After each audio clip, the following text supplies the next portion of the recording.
stop like that. Finish line, flexing.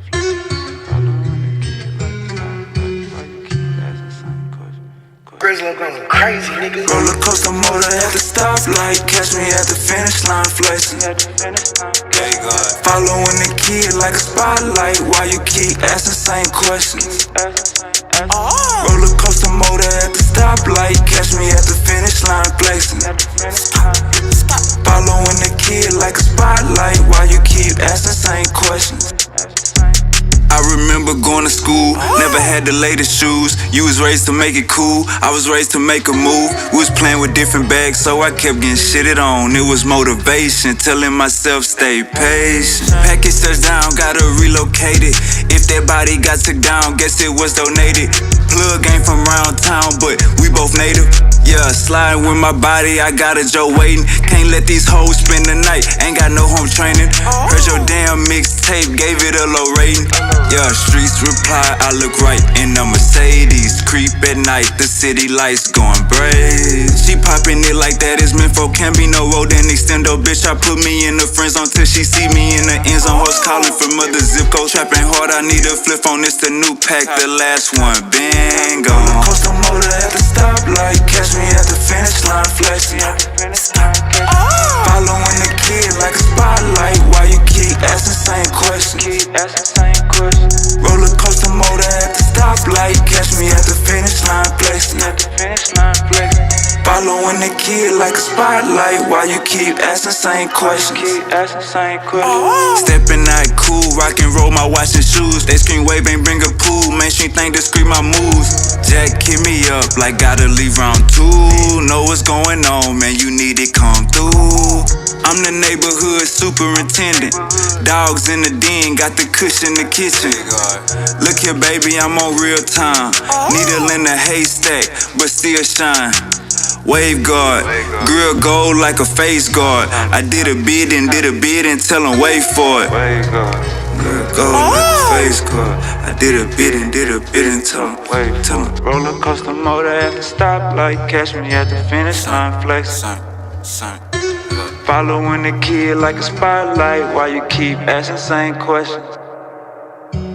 Roller coaster motor at the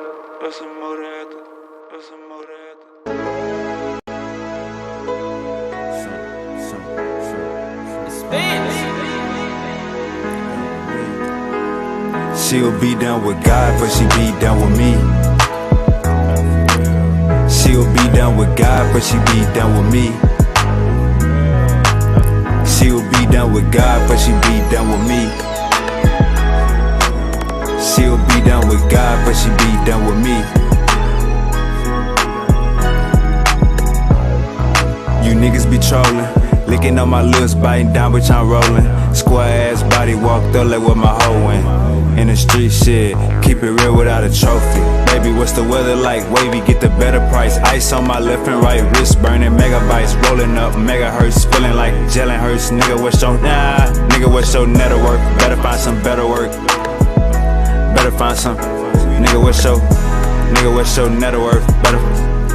Better find some better work. Look me in my eyes. Charlie. Look me in my eyes. Can you see my vision? Can you? Hey, she'll be down with God, but she be down with me. She'll be down with God, but she be down with me. She'll be down with God, but she be down with me. She'll be down with God, but she be down with me. Best gas on the north side, tell me what you need. Only sell cat if you selling it for me. Plants ain't ready, I'ma sell them in the spring. 36 bitches, gotta tell them when to leave. Ran up a check, gotta put this in the house. Talking too much, baby, put this in your mouth. Pancakes and eggs, I'm just cooking what I bought. Schedule kinda full, gotta book me when I'm out. Had to tell my dog that his name getting hot. Every kind of tool like a maintenance shop. Hook back some bread for the same little spot. 409 miss me so the game still rock. Shit, wait.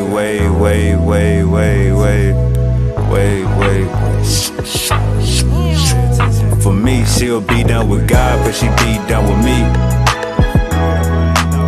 She'll be down done with God, but she be done with me. She'll be done with God, but she be done with me. She'll be done with God, but she be done with me.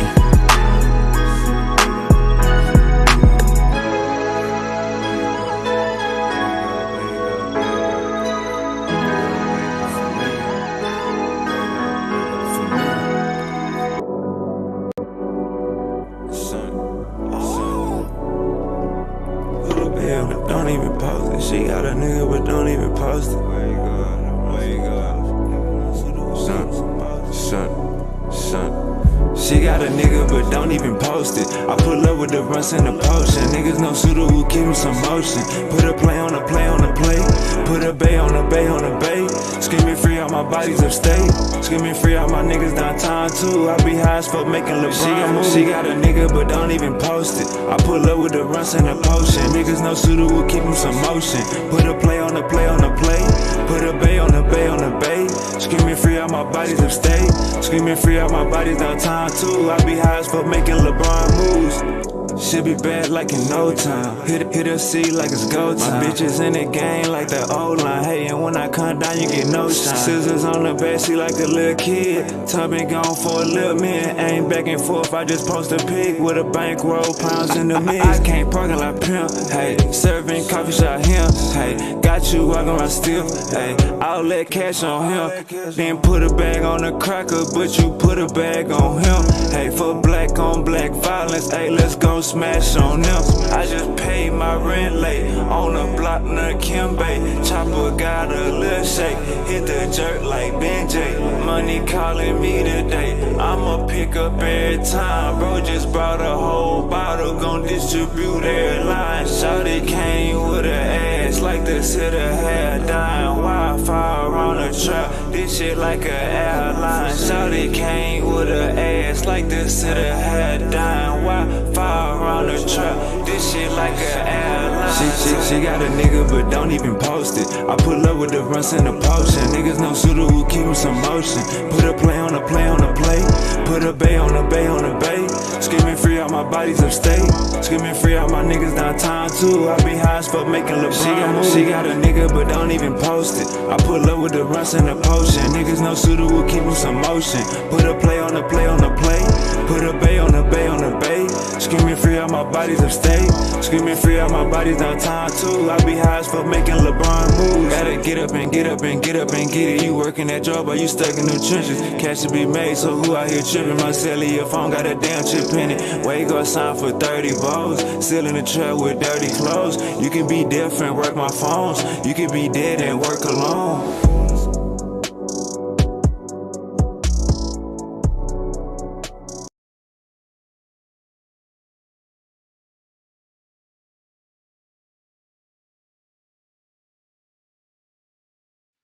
Get your cups ready. Goddamn me.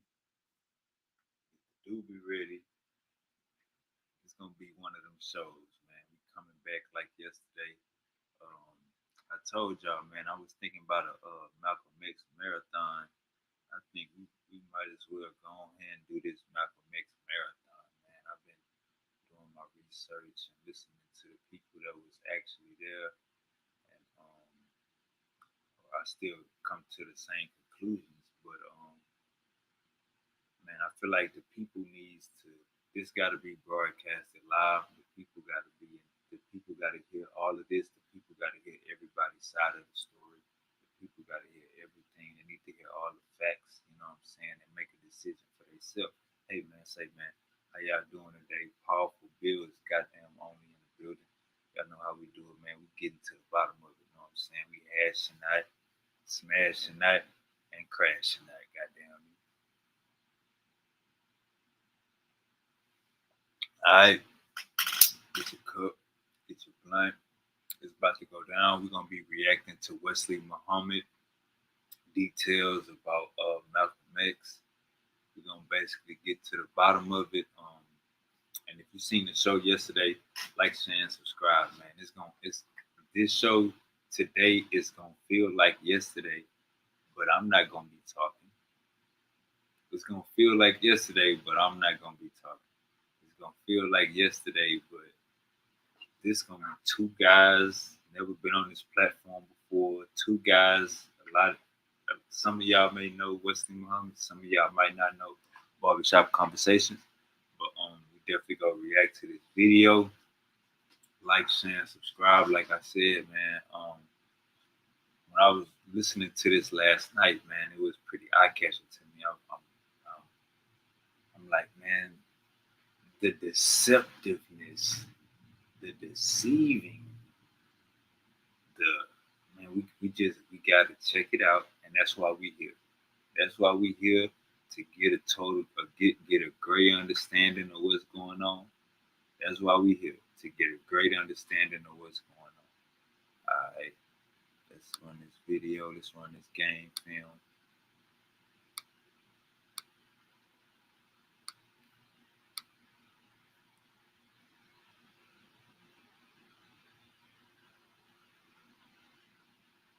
All right, so look, let me just say this, by the way. Peep this right here. Peep this right here on Wesley Muhammad. Peep the language. Peep how he's just, they good, man. Once you put that bow tie on, once you put that goddamn bow tie on, you is ready to go. Once you put that goddamn bow tie on, you can sell a car. Once you put that bow tie on, you can sell a bean pie. Once you put that bow tie on, you can sell the motherfucking suit off your goddamn back. These cats, once they put that bow tie on, it's something about this plaid polka dot suit. And when they put that bow tie on, they able to say anything with conviction. And you knowing this bullshit. So while we reviewing this video, pay attention to this right here. Pay attention to Wesley Muhammad, to his eyebrows, and to this whole area. We gotta pay attention, because as he is what he called rebuttaling Barbershop Conversations, Fred, man, it's coming off. You can just, when you smell some bullshit, you ever smelt some bullshit? Today we gonna diagnose how to deal with, is your senses lying to you? Is this bullshit? Am I being taught bullshit? We're gonna diagnose those senses. We're gonna break all that down. When you get a fast talking pseudo in front of you, you gotta get a hold of the seat and make sure everything is great and dissect they point by point. Another thing you're gonna see when you having a back and forth dialogue, a conversation, a discussion, it's not a teaching moment. You know what I'm saying? So no way should your answers be 5 to 10 minutes if you're having a discussion. Your answers shouldn't be 5 to 10 minutes. What you're doing is you fucking up the flow of the conversation. When your reply is 5 to 10 minutes, unless the other brother is writing shit down, we don't got time to be listening to a 5-minute rant. If we ask you a yes or no question, we want a yes or no answer.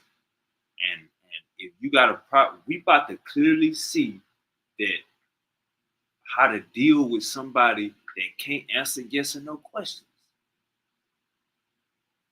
But we about to clearly deal with somebody that I think they need to get in. I think they need to get in the same room with Super Wavy and try this on. But let's check out this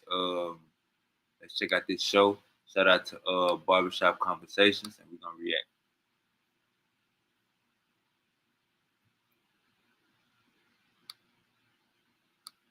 Everybody coming in here, man. Thank you. Love is the word. GBDB. Love is the word. Devin, JP. We call him JQ. Fox fans, Phantom Brawler, Jamil, Young World, Mike, Victor. Man, I appreciate good. I'm good. So I tell you how I appreciate you, and the guest is already here, man, and I'm very excited to have this conversation. I am very excited to have this conversation, man. How are you doing?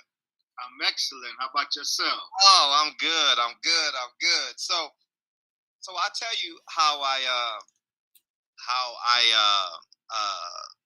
heard about you. I saw you briefly on the Breakfast Club.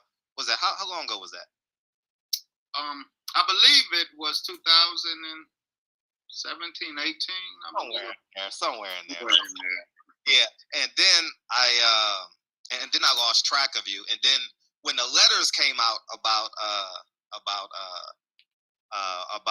the police officer Ray Wood, didn't you just start, because I do so much Malcolm X and Nation of Islam research, you would just flood every time I opened up my YouTube, you were there.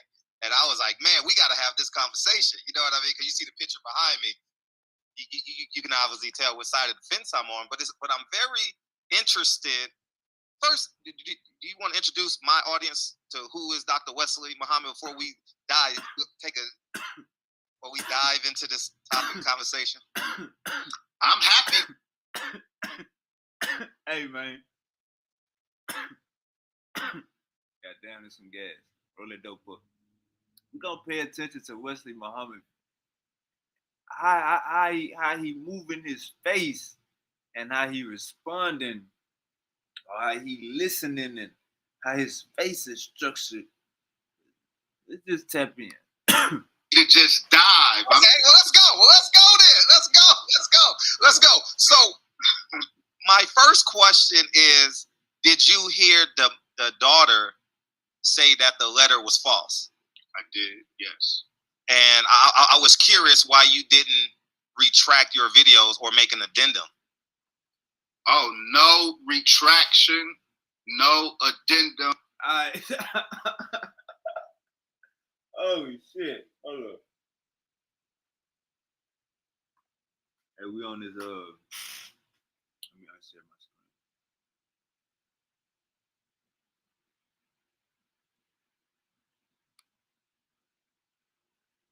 All right, so he threw his first shot. By the way, we on this Crown Royal Vanilla. You know what I'm saying? Crown Royal Vanilla mixed with a cream soda, Shasta cream soda. So yeah, man. And we on this good dope too. So I'm on my level. But basically, starting out of the gate, Uncle Fred from Barbershop Conversations, he asked Wesley Muhammad, he asked Wesley Muhammad if the daughter of Malcolm X saying that those letters are fake, why you didn't take down your videos about the letter, or why you didn't retract your statements. Now look what Uncle Wesley Muhammad said.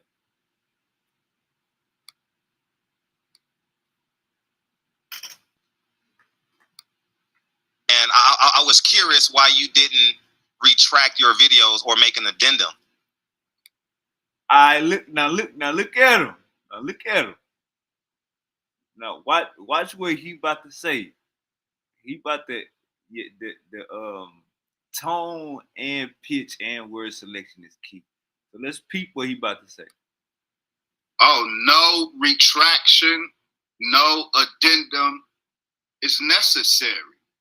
I love we knew about Raymond Wood long before Reggie Wood published his letter. I watched his daughter's interview closely. She said she wants, obviously, to remember her father as a hero rather than the villain that he was. And she's fighting to make the plaques and accolades that he got from the NYPD be the symbol of his work rather than Malcolm X laying prone on an Audubon ballroom stage as the symbol of his work. Now, she said, dear brother, that her father's work ended with the Statue of Liberty case. And everybody knows that that is absolutely not the case. He, with Gene Roberts, with McKinney Welch, was sent to the Black Panthers to infiltrate the Black Panthers.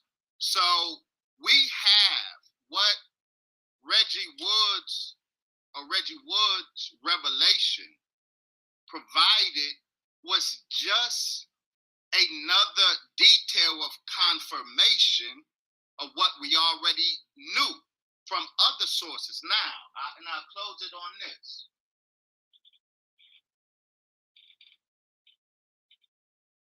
So you're taking over. It's not just about the letter.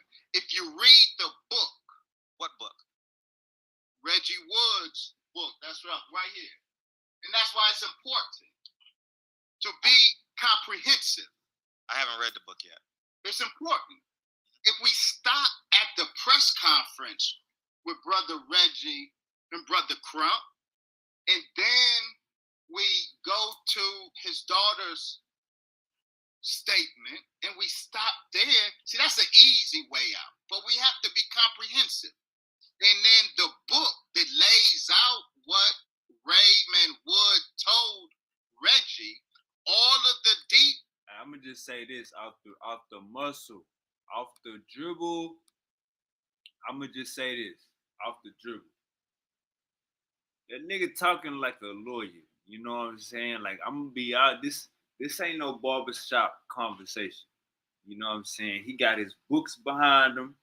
He got paperwork in front of him. He got the damn CIA files in front of him. Got the FBI files in front of him. Wesley Muhammad is clearly ready for this conversation.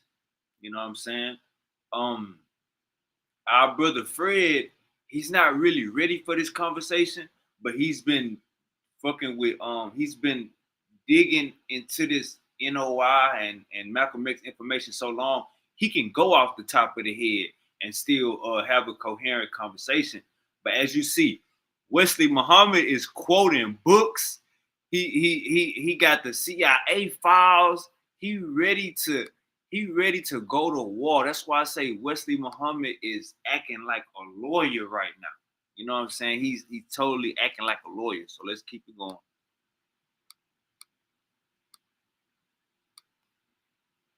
He's acting like a lawyer on the behalf of the Nation of Islam if they had nothing to do with Malcolm X. All right, let's keep going. Malcolm X assassination. Tales fit perfectly with everything that we already know. So this was not a revelation as much as it was confirmation. Confirmation. So you would perceive the daughter as a falsehood, and you're going to lean on the fact of where everything fits in. I know. I see the daughter as a loving daughter who seeks, rightly so, to remember her father as a hero. Remember, nobody wants to be associated with those horrific events of February 21st, 1965. But let's be honest. If everybody is to be vetted, emotion-free, if everybody is to have an accounting of their action on that day, of their role on that day, and I assume. Man, y'all see, am I tripping? Why is he doing, am I tripping? Am I over here in Houston, Texas, getting lifted and on a little bit of this crown? Am I tripping? Or is he making too many facial expressions to try to seem right? Why is this nigga, one of his goddamn muscles over here that went over there? Why is he flipping his face like this in order to paint his picture? I'm trying to understand it, but let's keep going though. This is just something we gotta pay attention to. When a nigga all extra out, we gotta see what is his motive. Let's keep going. That's why you have me on your platform, because you expect or want the Nation of Islam to account for whatever role you think we had on that fateful day. And that's why I'm here. I'm happy to do so. But if nobody gets sentimental. Man, look, man, he said, and that's why I'm here. Then look at his face right now, y'all. Look at his face right now, y'all. This nigga looking like a pit bull. Now watch, he gonna smile for 4 seconds. He about to say, you think we had something to do with Malcolm X's death, and that's why I'm here. Watch how he smile. Islam to account for whatever role you think we had on that fateful day, and that's why I'm here. Watch this. Whatever role you think we had on that fateful day. On that fateful day? And your ass started smiling? But he only smiled for like 4 seconds. That's why I say, man, he trying to sell us something right now. He trying to sell us that the Nation of Islam is innocent. This nigga just smiled when he said on a fateful day that Malcolm X died. Now later on in this interview, he gonna say that Fred gonna ask him, is it true that Elijah Muhammad's son said that he want Malcolm X's tongue? Wesley Muhammad gonna say, we all wanted Malcolm X's tongue. Like, y'all just gotta listen to this shit, bro. And even when it come down to the niggas that shot him, Wesley Muhammad gonna try to paint the picture. Let me see myself.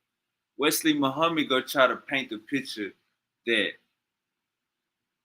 the dudes that shot Malcolm X, they not NOI because they not active members right now. So basically, the main dude that shot Malcolm X, he was kicked out of it. He was on suspension 2 weeks before he shot Malcolm X.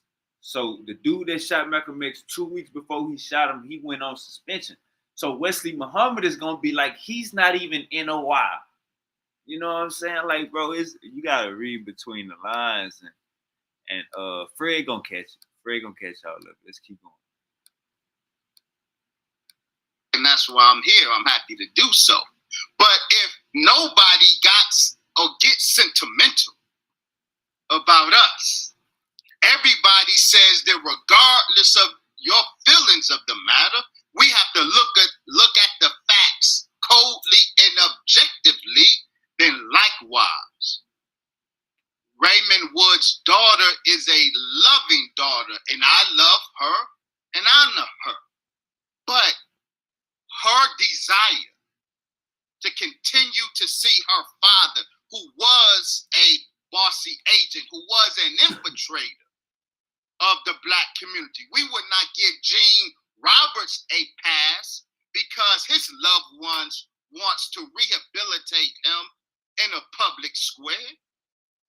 So no, I don't see her as anything other than a loving daughter who prefers her father to be remembered as a hero rather than a villain. So you believe the Nation of Islam played no part in the assassination of Malcolm X? The Nation of Islam as an institution played no part. Now look, now listen, guys. Like, come on, gang. Come on, gang. Come on, gang. Listen to what he just said. Like, Fred kept it short and sweet with him. So the Nation of Islam didn't have nothing to do with Malcolm X's murder. He said, not the Nation of Islam as an institution. Like, y'all gotta, he ain't say,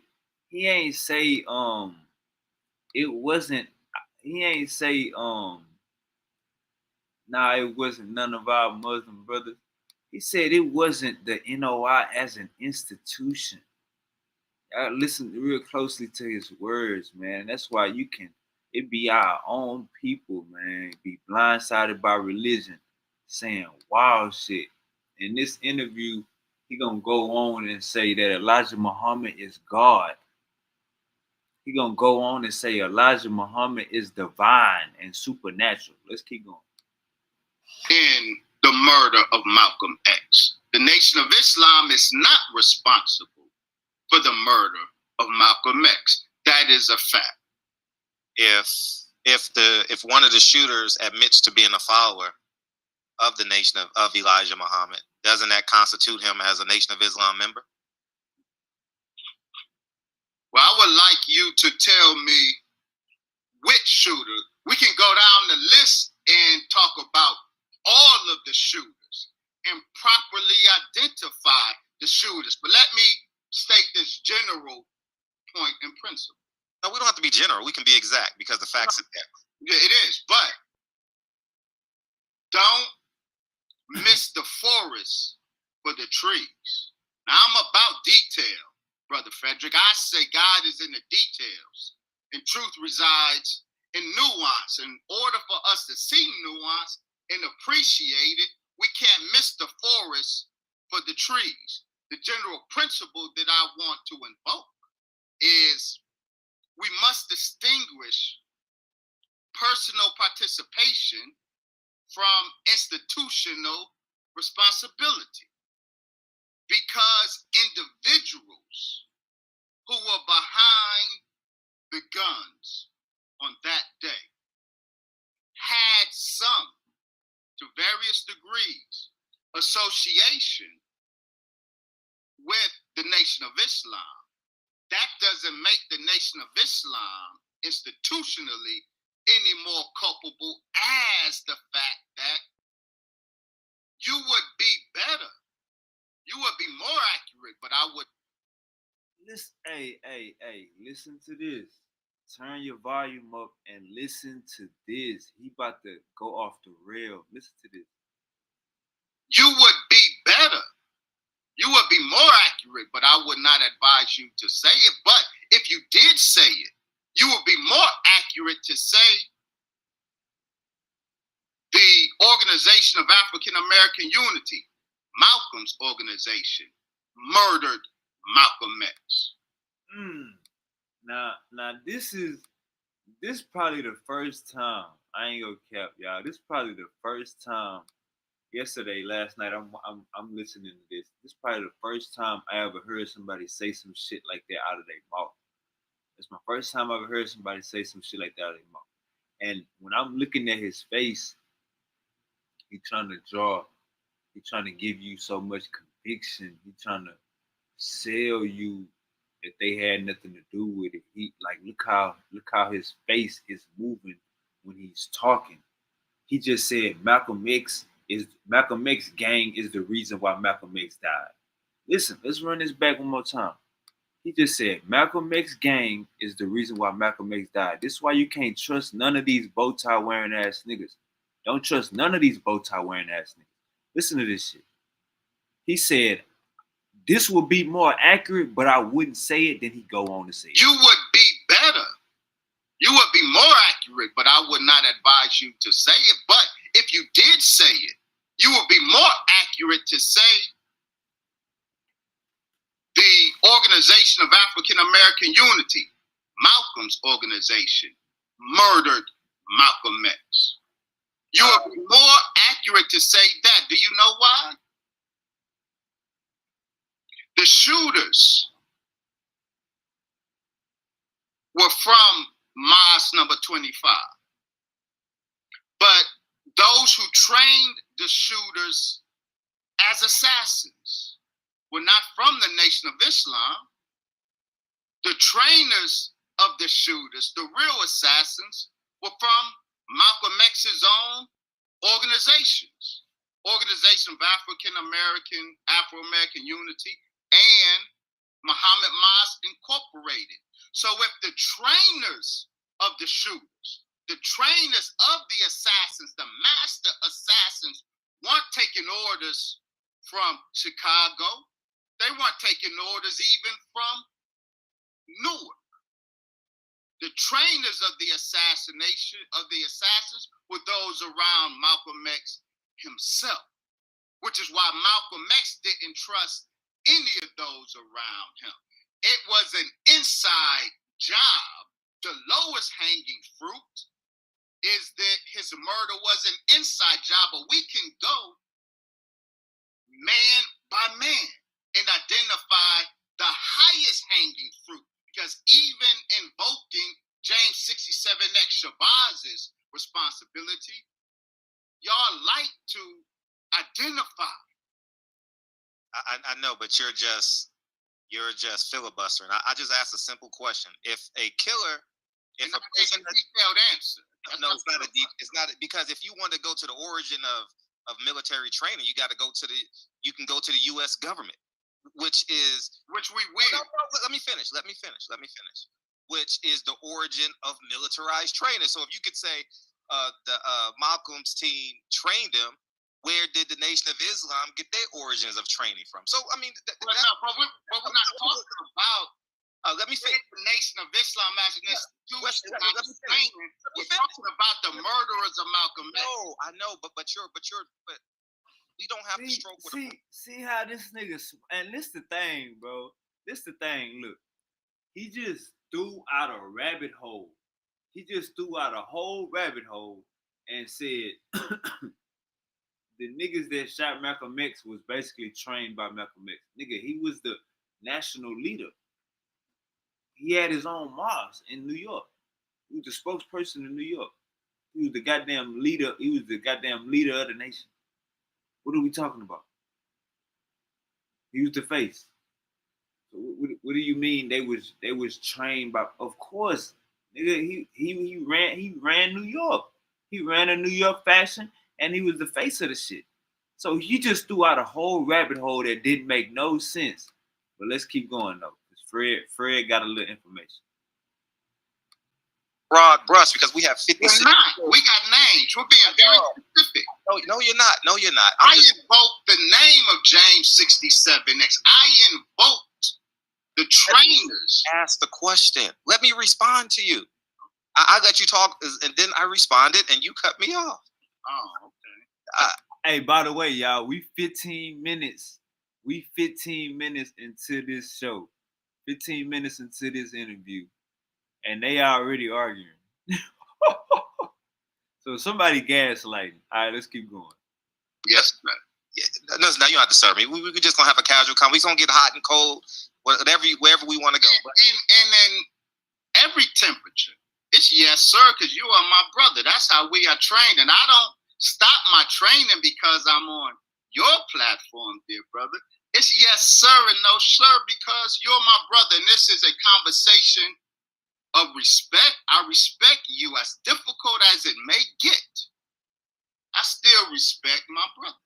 I know. So the simple question is, if Tal Myers, we'll call him by his original name, Thomas Hagen, admits that. That's not his name. Okay, well, we can. Thomas Hagen. Okay, Thomas Hagen. Okay, if he says he is a follower of Elijah Muhammad, and he went and got the guns, how can you exclude him from not being a nation, not being a member of the nation? It's really simple. He admits to it in an affidavit. I thought I was right. He said it in an interview. I thought I was doing the right thing. And then when I went to jail, the Nation of Islam did not support me. Was I a puppet? He said he was 50-50 on it. You've seen the interview, and I'm pretty sure many people have seen the interview. So at the end of the day, if you're going off, and that's why I wrote this down, being comprehensive and details. If a man has a consistent story for 65, 75, for 25 years, 1977 was the affidavit, and 1980 he gave another. For 25 years, he said the same story. You said comprehensive. And he said, and he's been very consistent. Doesn't that make it an absolute that he was a member of the Nation of Islam? No. Okay. He has been. Did y'all hold on. Did y'all literally just hear this? Did y'all literally just hear? My bad, Martin. You can come back on. My bad, Martin. You can come back on. He just broke it down to him, and he still said no. Like, bruh, like you niggas is brainwashed. Let's keep going. Consistent. And you are not really being comprehensive. Let's walk through it. So now let's have a dialogue, dear brother. This is not a debate, it's a conversation. So let's be clear on what we're talking about, because we aren't always talking about the same thing at the same time. So let's talk about the 5 assassins that showed up on that day. I'm happy to start with Talmadge Hayer. We have to talk about William 25X Bradley in particular. But let's start with Talmadge Hayer. I saw the video, my dear brother, that was put up with my brother and colleague, student minister Nuri Muhammad, in which it said Nuri Muhammad has lied. That's not where we're at now. See, you're changing to gain the court. We're talking about Talmadge Hayer. We're talking about, because that video is about Talmadge Hayer. Yes. So let's talk about Talmadge Hayer, dear brother. Y'all us and feel it, but why we just can't have yes or no answers and questions? No, absolutely not. Because God is in the details and truth resides in nuance. Now, dear brother, I don't know now what look, you and now look, take me out. That's the second time. That's the second time he caught. That's the second time he caught him trying to throw out a rabbit hole. That's the second time. Y'all know how when we be having these deep ass conversations, and Silky D will come out of nowhere. I'll be have to tell him, hold up, Silk, pick your rabbit hole up. Hold up. That is what Brother Fred is doing to Wesley Muhammad. He's talking about something that ain't got nothing to do with what he just asked you or he wanted that he just spoke about. You know what I'm saying? So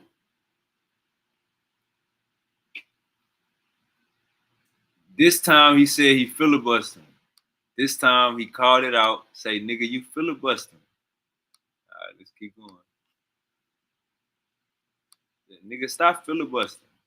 Invited me on your platform to do if it now isn't look, too. Now look, we 19 minutes in the video, and these niggas arguing again. Wesley Muhammad is clearly trying to sell a car for the Nation of Islam. We ain't trying to buy no goddamn bean pies. We ain't trying to buy no goddamn the final revelation. Goddamn, we ain't trying to buy none of that. You know what I'm saying? Keep that shit over there, man. And Fred catching it every time. Engage this very. Mind you, we 19 minutes in, and Fred then already said Wesley Muhammad is filibustering. Difficult subject of Malcolm X. You are not going to hand me a script, dear brother, and I won't have a script. I don't want a script. So allow me. I'm a guest on your platform, brother. I know. So allow me to present. You are the host. This isn't a debate. You invited me to your platform to have a conversation about Malcolm X. So let's have a conversation and respect me as a guest on your platform. I do respect you, but I'm just saying. Well, then allow me to answer these questions, not from your script, but from my understanding. Now, the video you're asking about Talmadge Hayer. In the video I want to start with was a video about Talmadge Hayer. In that video, in which my brother, Nuri Muhammad, Minister Nuri Muhammad, is accused of lying. No, he is lying. So, read the affidavit. Just read the affidavit. Read the affidavit word for word. We don't have to go into filibustering. Just I can screen share. If you would like, no, I why did you invite me on your platform? You seem mad. No, I'm not mad. I'm not Yo, mad. Allow me. You invited me. I didn't. Now look. Now he say you invited me on your platform. You seem mad. Nah, brother, we just trying to have a regular conversation, We ain't trying to. We just want you to answer regular questions, That's all we want. We want you to answer regular questions. You know, yes or no answers. The minute you start talking for 30 minutes, nigga, we think you preaching, nigga. That's just what's going on, OG. We ain't trying to be disrespectful. We just want to have a regular conversation. And it seemed like you going on for 10 minutes, nigga. I'm forgetting my goddamn answer, nigga. I'm forgetting what the hell I'm trying to even ask. So I'm trying to stay on topic, nigga. But you keep on bringing up stuff that ain't got nothing to do with nothing. Now look, check out Fred. I know, but all I'm saying is this. Brother, all I'm saying is this. If you want to have a conversation, don't disrespect me like that. I'm just offering. Now look, we 21 minutes in. We 21. I told y'all at the 19-minute marker, Fred called Wesley Muhammad, said, "Nigga, you filibustering." We at the 21-minute mark. Wesley Muhammad say, "Brother, you invited me on your platform. Don't disrespect me like that." Man, these niggas is wild. All right, let's keep going. Our understanding to the subject, but you want to. I'll read it after you're done. No problem. But that's neither here nor there, because if you won't allow me, I am. It's all you. No, you're not. It's all you're in your feelings, dear brother. Hey, look. See, this is why you gotta be this is why you gotta be careful. He just said you and your, hey, look, bro, we only 22 minutes into the video. We only 22 minutes into the video. At the 19-minute mark, Fred told Wesley Muhammad, "You filibustering." By the 19-minute mark, Wesley Muhammad threw 2 rabbit holes in the middle of the street and thought Fred was gonna jump in the motherfuckers and go down and shit like that. Nah, nigga, we talking about Malcolm X, nigga, and what y'all had something to do with it. He keep bringing up everybody and their mama. Nigga, he got stacks of papers in. Wesley Muhammad, he trying to sell a car right now. He trying to sell a car. He trying to sell us a car right now, an NOI car. I'm feeling. Whether you're hot or cold, as long as we get to the finish line, as long as we can't get to the finish line if you want to dictate the terms of free. Feel free, Dad. Feel free. So I'm giving you the platform. I am going no, because you're what? So what? You want to do it like that? No. Or you want to have you want to have a street? That's all? Or you want to have a Man, it sound like Uncle Wesley just threatened, bro. Sound like Uncle Wesley definitely just threatened, bro. You say you want to do it like that? That's what you want to do? No, I am going no, because you're what? So what? You want to do it like that? No. Or you want to have you want to have a street? I thought it was about Allah. Inshallah, Allahu Akbar. I thought we was about Inshallah, Allahu Akbar. You already, Wesley Muhammad, we 21 minutes into the video. Wesley Muhammad is ready to fight because a nigga like, bro, you ain't even answering my questions. You talking for 5 minutes. You really trying to preach. This not the mosque. This is not the mosque, brother. This is YouTube. So why are you trying to preach? I already don't agree with you, nigga. So stop trying to preach. I think your ass has something to do with Malcolm X dying. So I'm trying to question you. And you keep on throwing rabbit holes in the middle of the street that ain't got shit to do with the topic. And now you trying to fight.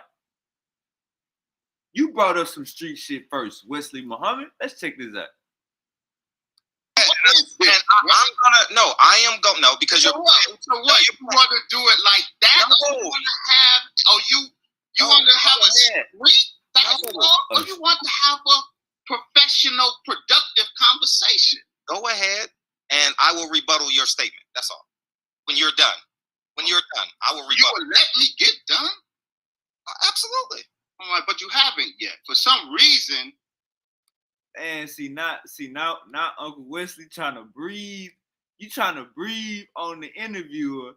Man, look, we 22 minutes into the video. Wesley Muhammad is trying to breathe. He trying to breathe on Fred. Goddamn me, Uncle Fred. Barbershop conversations, man. Come on, man. Don't let that nigga breathe on you like that, man. Fuck that interview. We going up. We say fuck the Quran. Nigga start say something about his mama because he keep on pointing his finger at you, bro. And look at his face right now. Look at his face right now. You all laid back and reserved. Nigga, he ready to jump through this goddamn camera, nigga, and hit your ass with an Allahu Akbar. So nah, man, this your platform. Stand your goddamn ground. He ain't selling no bean pies to us. We ain't got no money for no goddamn bean pies or no Circle 7 or no damn Final Revelation newspaper. Stop. Don't let that nigga talk like that, man. Fuck that. Fuck this interview. It's going up. It can go up. You want to make this All you. acrimonious. No, all you. Okay. All you. Nor Muhammad neither lied, nor was he mistaken. Nor Muhammad said that in the affidavit or in the court transcript, because it's not just about the 2-page affidavit. It's also about the 3,000 pages of the court transcript, which I read every page of it, but I know it's easy to read 2 pages of a transcript and watch 5 minutes of a YouTube video. Thomas Hare was consistent from his confession during trial to his affidavits, to his interviews. What he said was he was a member of the Nation of Islam. He was registered. He got his X in 1962, but then he fell out. He got put on time. He came back to the Nation of Islam, but then he beat up a brother, Thomas Hare, and he got put on F time. Thomas Hare was in the Nation on February 21st, but he was not in the mosque. He was not an active minister. He was on. So you just lied. 15 minutes ago when you said that the shooters was not in the Nation of Islam. Just because you get suspended, nigga, I could just imagine Elijah Muhammad was suspending motherfuckers for the littlest shit. Nigga, your family too loud in service. I could just imagine Elijah Muhammad suspending motherfuckers for the littlest shit. So just because a brother is suspended, he can't come to the mosque. That don't mean he not under the Nation of Islam and under Elijah Muhammad when he killed Malcolm X, brother. You just lied 15 minutes ago. F time. He was not in the mosque. Let me read to you from Muhammad. Talking about the mosque. Was Elijah Muhammad getting busy at the mosque? Did Elijah Muhammad have his 9 secretaries at the mosque? 9 secretary baby mamas at the mosque? Was they officers at the mosque? No, nigga, everything don't happen at the mosque. So you just made up a fake scenario. You said none of the killers that killed Malcolm X was part of the Nation of Islam institution. Fuck all that institution shit. We know that they was under Elijah Muhammad, brother. And we know that Elijah Muhammad, whether he gave a say so or not, his son said, I want that nigga tongue. And you gonna say later on in this interview, Wesley Muhammad, that everybody around wanted Malcolm X tongue, nigga. Even you wanted Malcolm X tongue. So we're not gonna sit here and play these games like y'all didn't want Malcolm X out the way. Abdulaziz, remember him, Norman 3X Butler, who went to jail with him? He was asked, was Hare a member of the Nation of Islam? And he answered, see, he was in the Nation but not in the mosque. Look at what he said. Well, he was, but not actively. He was inactive at the time. Something had So in other words, you was lying 15 minutes ago. Let's keep going. happened. I don't know what it is. We know what it is. But he wasn't in good standing. So when Thomas Hare on trial, his words were, on that day, he wasn't a black Muslim, meaning he wasn't active in the mosque on that day because he was on. Y'all hear this shit? Y'all hear this shit? Y'all hear this shit? He wasn't a black Muslim that day that he killed Malcolm X. But he was before and after. Y'all hear this shit? See, this is conniving, cunning. Nigga, you trying to sell us a car that don't work? Stop trying to sell us that bullshit ass car, man. Nation of Islam bean pot car. We don't want that shit. F time. That's the truth of the situation, dear brother. There are many. So a trigger man who was put out of the mosque at the time he pulled the trigger. Yet you still want. Just like how y'all moved, just like how y'all put Farrakhan in New Jersey when y'all assassinated Malcolm X. Just like when y'all moved Farrakhan out the way, Farrakhan act like he don't know what happened. Y'all made a diversion. Let's keep going. To pin it on the institution that put him out of its ranks at the time. That's illogical. He did carry an X. He got it in 1962. So he was in the Nation of Islam, but he was not in the mosque. This is what our dear brother, Minister Nuri Muhammad, was saying accurately.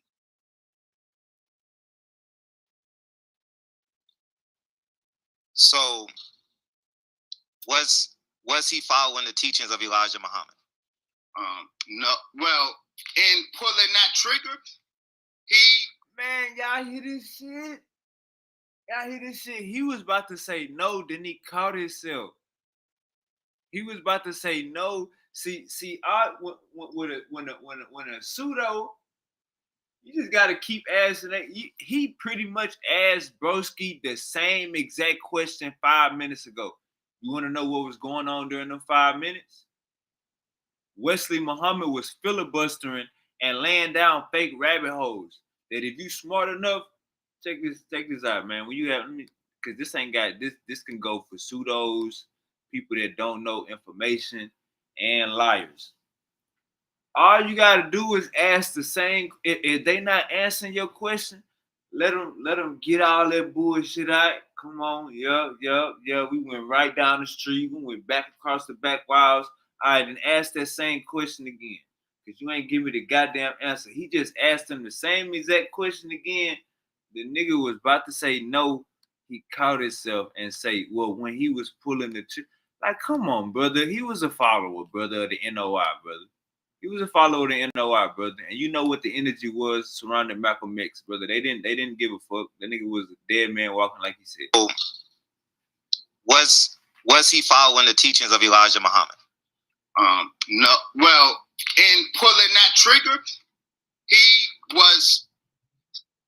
Was he No. Was he following the teachings of Elijah Muhammad? The teachings of the Mosana boy Elijah Muhammad was leave Malcolm alone. I'm not talking about him. I'm not talking about what Elijah Muhammad said. We'll get there in a second. Oh, I'm just asking. No, you're asking me, was he following the teachings of Elijah Muhammad? That's what you asked me. And I answered you, no. The teachings of the Mosana boy Elijah Muhammad on the matter we're discussing was leave Malcolm alone. Okay, now, when he pulled the trigger, how was his teachings leave Malcolm alone, but his son is saying he want Malcolm X head on a platter, Malcolm X tongue on a platter? Malcolm X was almost assassinated 3 or 4 times before he actually got assassinated. So they threw the firebomb in his house on Valentine's Day, February the 14th. He died on February the 21st. The nigga they threw a bomb in his house on February the 14th. That nigga caught on a flight to go do a damn interview or a speech that same goddamn day. Like nigga, if we get a cough, nigga, if we get a headache, nigga, we quitting work. They set this nigga house on fire, and this nigga still went out of town to go hit a lick. You know what I'm saying? Like, bro, this like Malcolm X was different, and them niggas hated that shit. Was he doing it in favor of the teachings of Honorable Elijah Muhammad? He was doing it because he was offered money to do it. He was offered $10,000 with the promise that if it went left for him, his family would get taken care of. But at the time of the trial in 1966, his family didn't see that money. So he gave a partial confession. Let's be clear. Again, I read all 3,000 pages of the court transcript. You're not going to get the full truth from the 2 pages of an affidavit. Now, if you read the court transcript, dear brother, you see that in his confession, there was an evolution and a vacillation in his confession in court. And every time since then, first, he identified 4 others with him. Then he identified 3, but we know that there were 6 active participants on that day. 1 to this day he hasn't confessed to, and also there's a reason.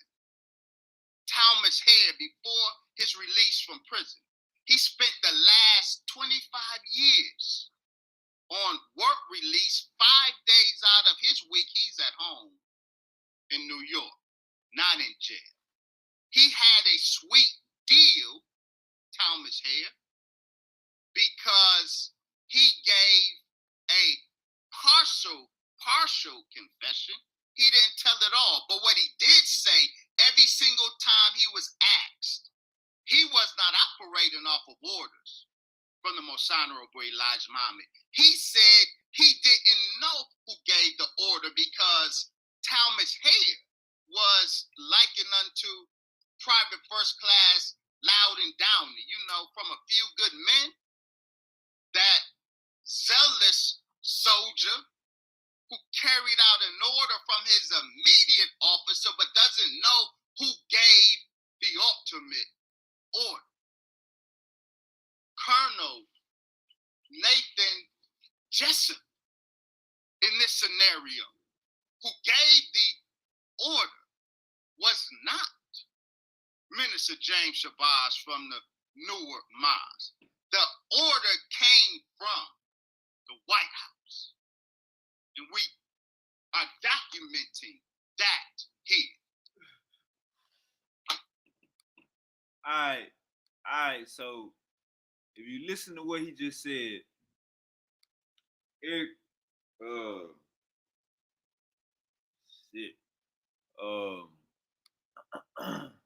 Wesley Muhammad said that the White House paid Muslims to kill Malcolm X. That's what Wesley Muhammad just said. He said the White House paid some Muslims to kill Malcolm X. And early in the video, he said that the dudes that did it was trained by Malcolm X. So he insinuating that I guess CIA or FBI got into Malcolm X's crew, his new crew, the UOAAU or something like that, United States of African American Unity or something like that. He's saying that they got in the mix and hired one of Malcolm's men to backdoor him. That's what Wesley Muhammad is saying right now. All right, let's keep going.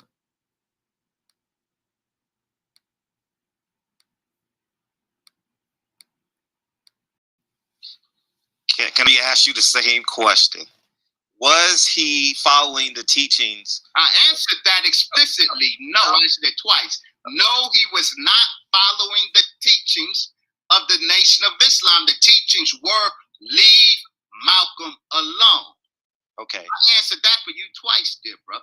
Okay, so in the affidavit, he also says that he did it because Malcolm X was speaking disfavorable about Elijah Muhammad, and he thought that he was being very disrespectful, and he wanted to do it, and I'm paraphrasing, in honor of Elijah Muhammad. Is that a fact? Yes, he two facts. No, that's no, it. no. That's all I asked. Is it a fact? The answer is yes. Is it a fact that there's two facts? He was a registered Muslim from 1962. He loved the Honorable Elijah Muhammad, and but he was asked, he said the reason he agreed to the murder was because he was offered money. That's what he said.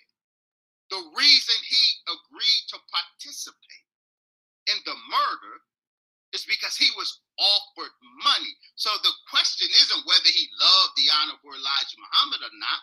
The question is who gave the order, and he never said, and he said specifically that he has no knowledge of the Honorable Elijah Muhammad giving such order. And so institutionally, the Nation of Islam cannot be held responsible. But I want to talk about William 25X Bradley. Talmadge Hayer was a private in that army. William Bradley, who the Netflix documentary focused on, and I hope we can unpack the Netflix Who Killed Malcolm X documentary. That documentary focused on William 25X Bradley. Now, what's important about William 25X Bradley, let me show some.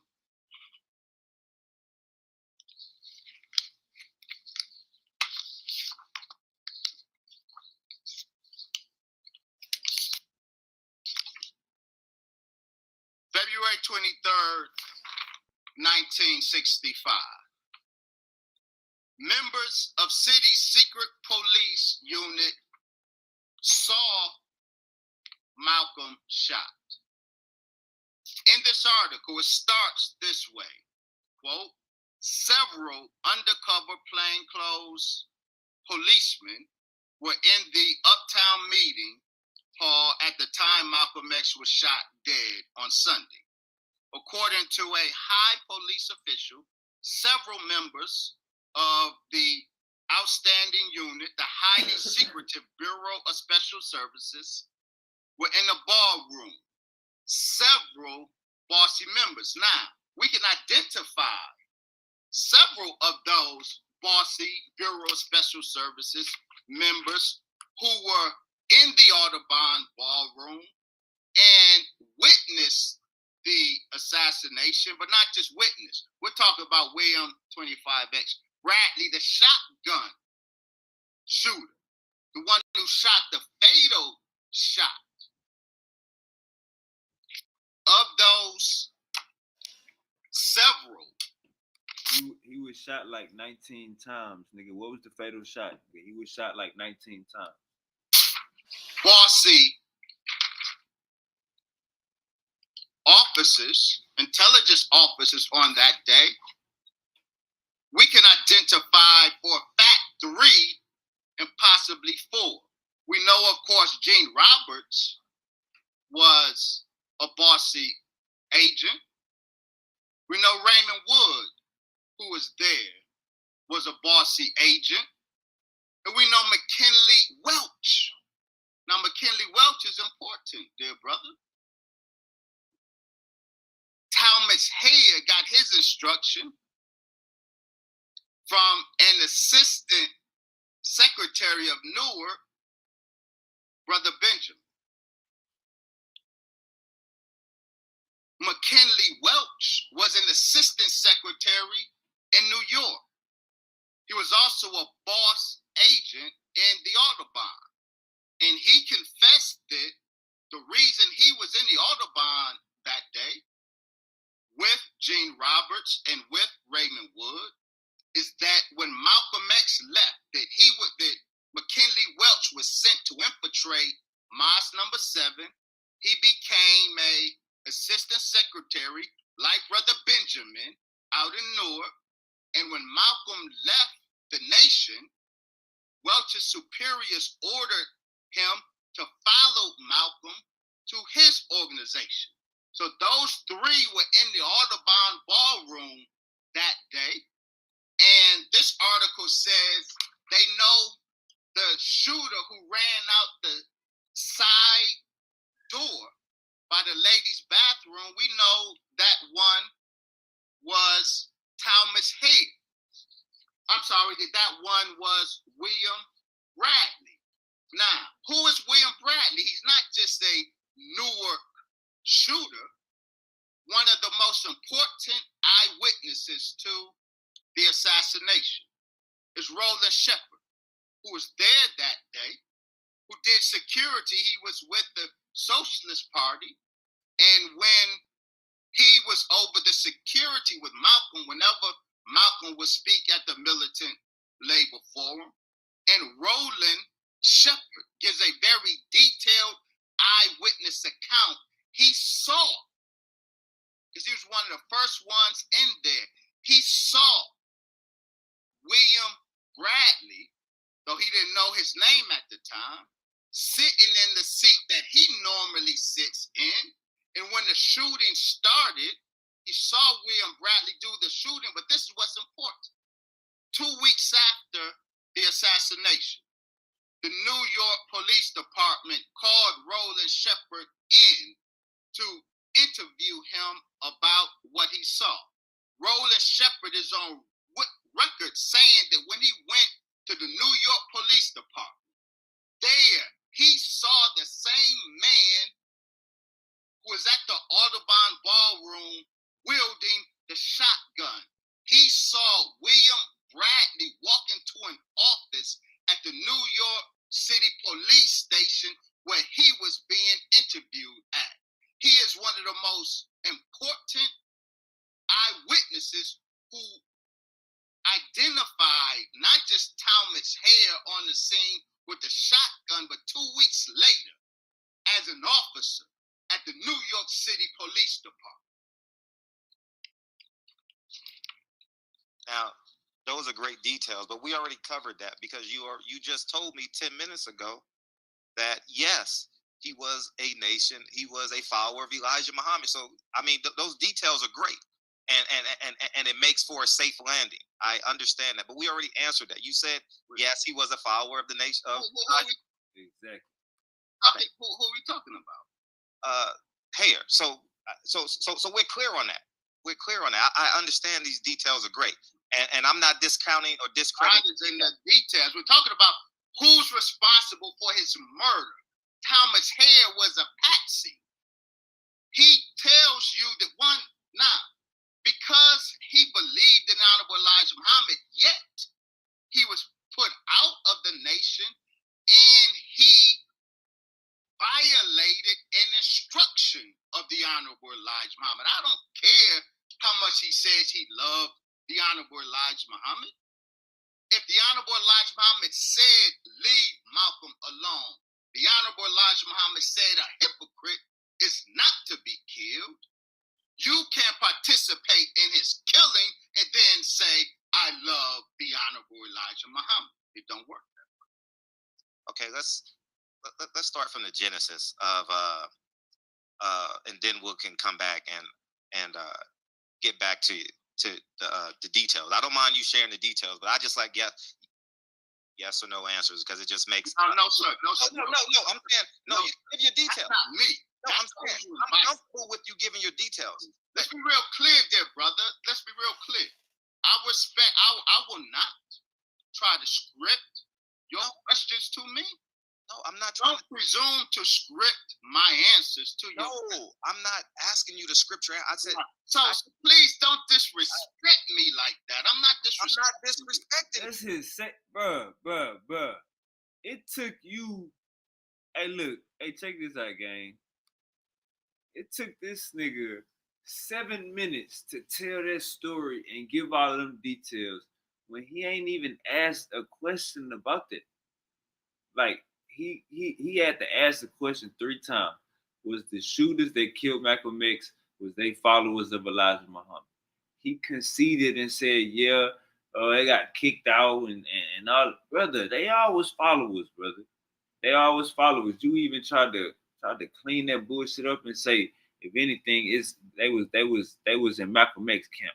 Like, come on, bro. Like you giving us bullshit details trying to cover up yourself. You know what I'm saying? Like Brother Fred said, to make a soft landing. Nigga, you got you already conceded.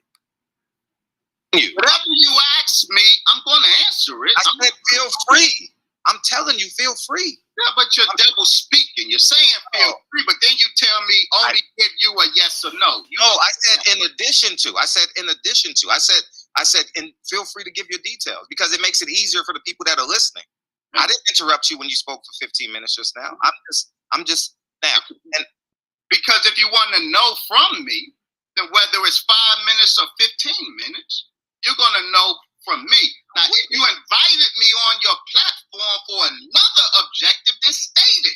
And let's see if we can dance. No, I don't.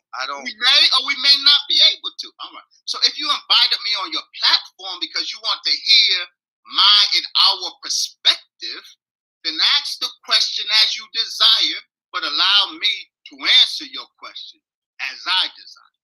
I did. I'm saying I did. Did I interrupt you? I did. You're just filibustering because you want to. No, see, I'm not filibustering. You want to be dominant, and I'm answering your questions. I know, but you don't like. No, I don't mind how you. No, I don't know. Your answer is fine because you answered my question. Let's continue. Now, can I just say something without interruption? Yes, sir. You answered the question. It just took you 20 minutes. I'm comfortable with that. But see, every time you say that, we disrespect. How come I can't say something? How come I can't speak? Because you're being insulting unnecessarily, dear brother. How come I can't speak? Get your old yellow ass on, man.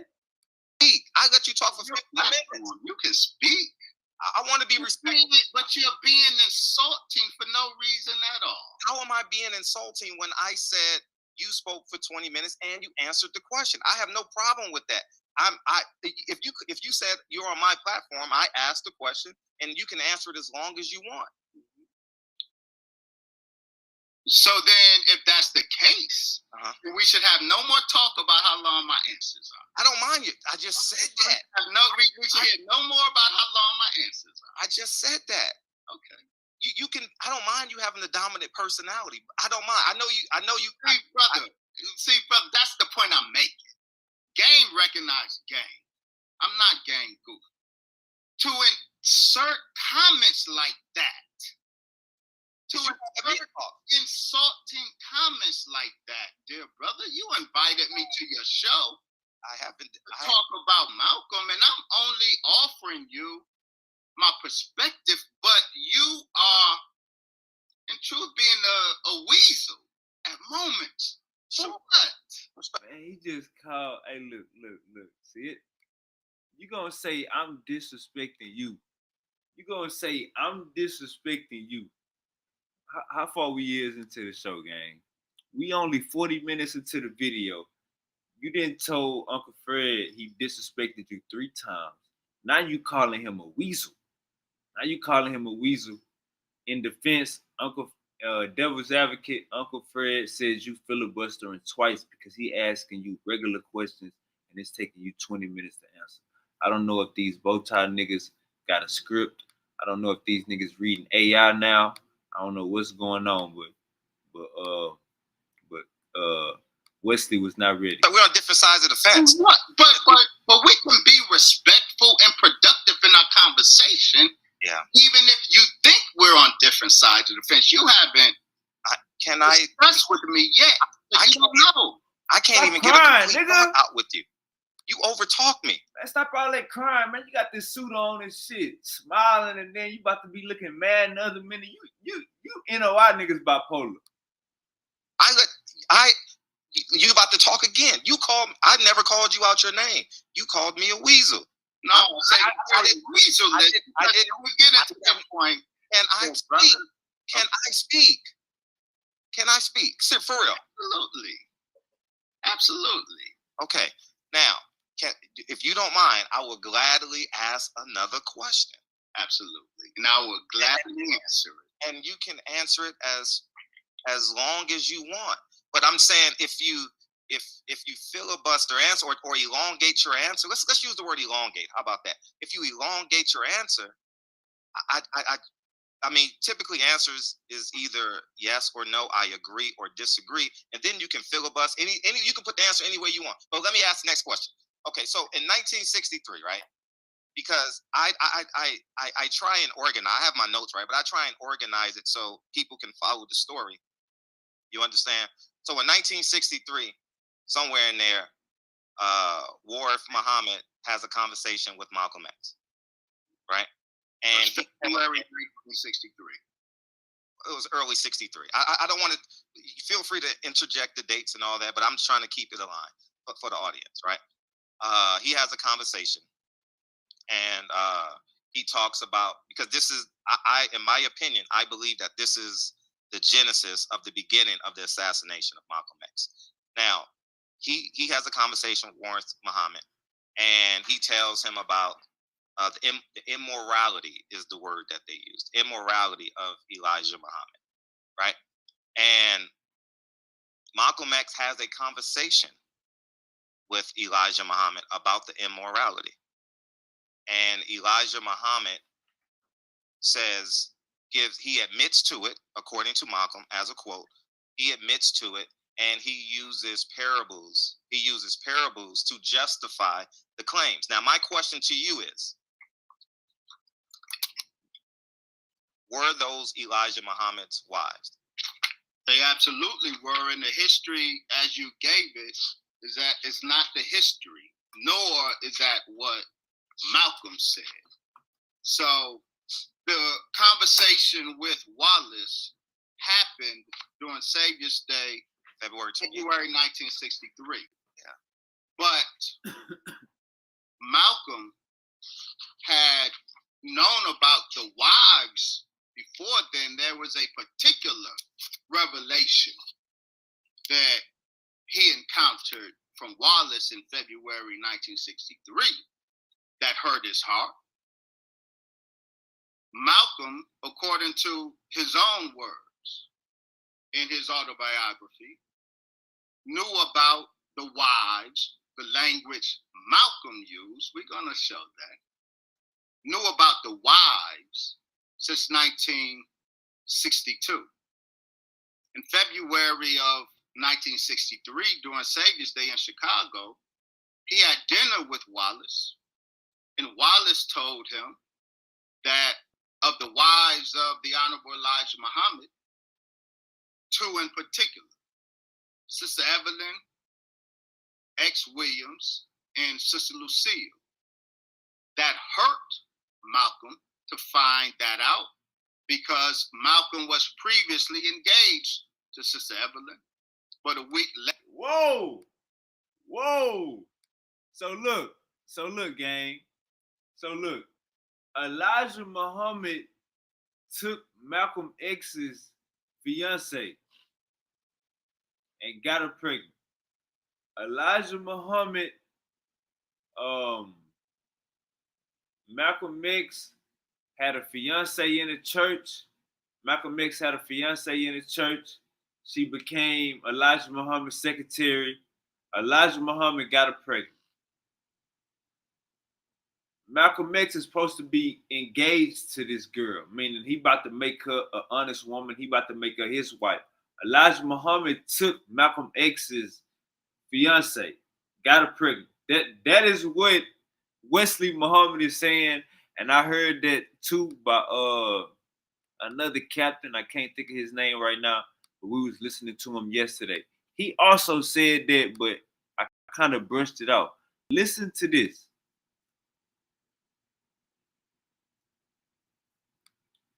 And Wallace told him that of the wives of the Honorable Elijah Muhammad, two in particular, Sister Evelyn X. Williams and Sister Lucille, that hurt Malcolm to find that out because Malcolm was previously engaged to Sister Evelyn, but a week later he broke off that engagement.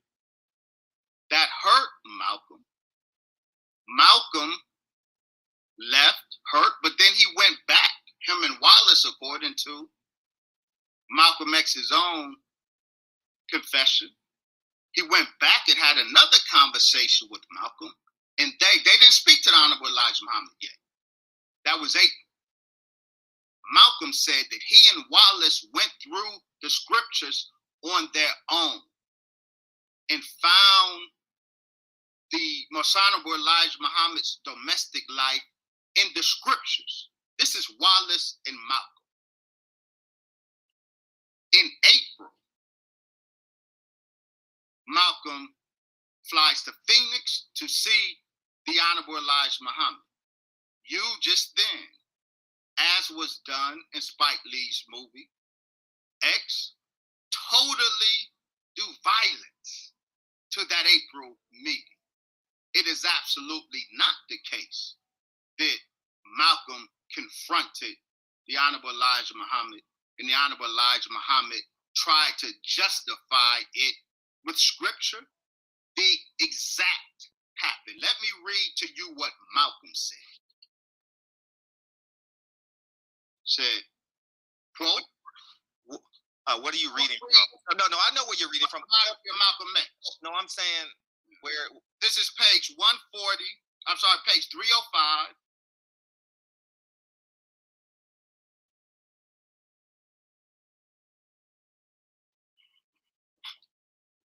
Page 305 of the autobiography of Malcolm X. Elijah Muhammad, listen to his words. This is how it went down. After Wallace and Malcolm go through the scripture and find the scriptural basis of their father's domestic life, Malcolm says this, quote, Elijah Muhammad had me fly to Phoenix to see him in April 1963. We embraced, as always, and almost immediately he took me outside, where we began to walk by his swimming pool. He was the messenger of Allah. When I was foul, vicious convict, that other convicts had called me Satan, this man had rescued me. He was the man who had trained me, who had treated me as if I were his own flesh and blood. He was the man who had given me wings to go places, to do things I otherwise never would have dreamed of. We walked, and with me caught up in a whirlwind of emotions. Well, son, Mr. Muhammad said, what's on your mind?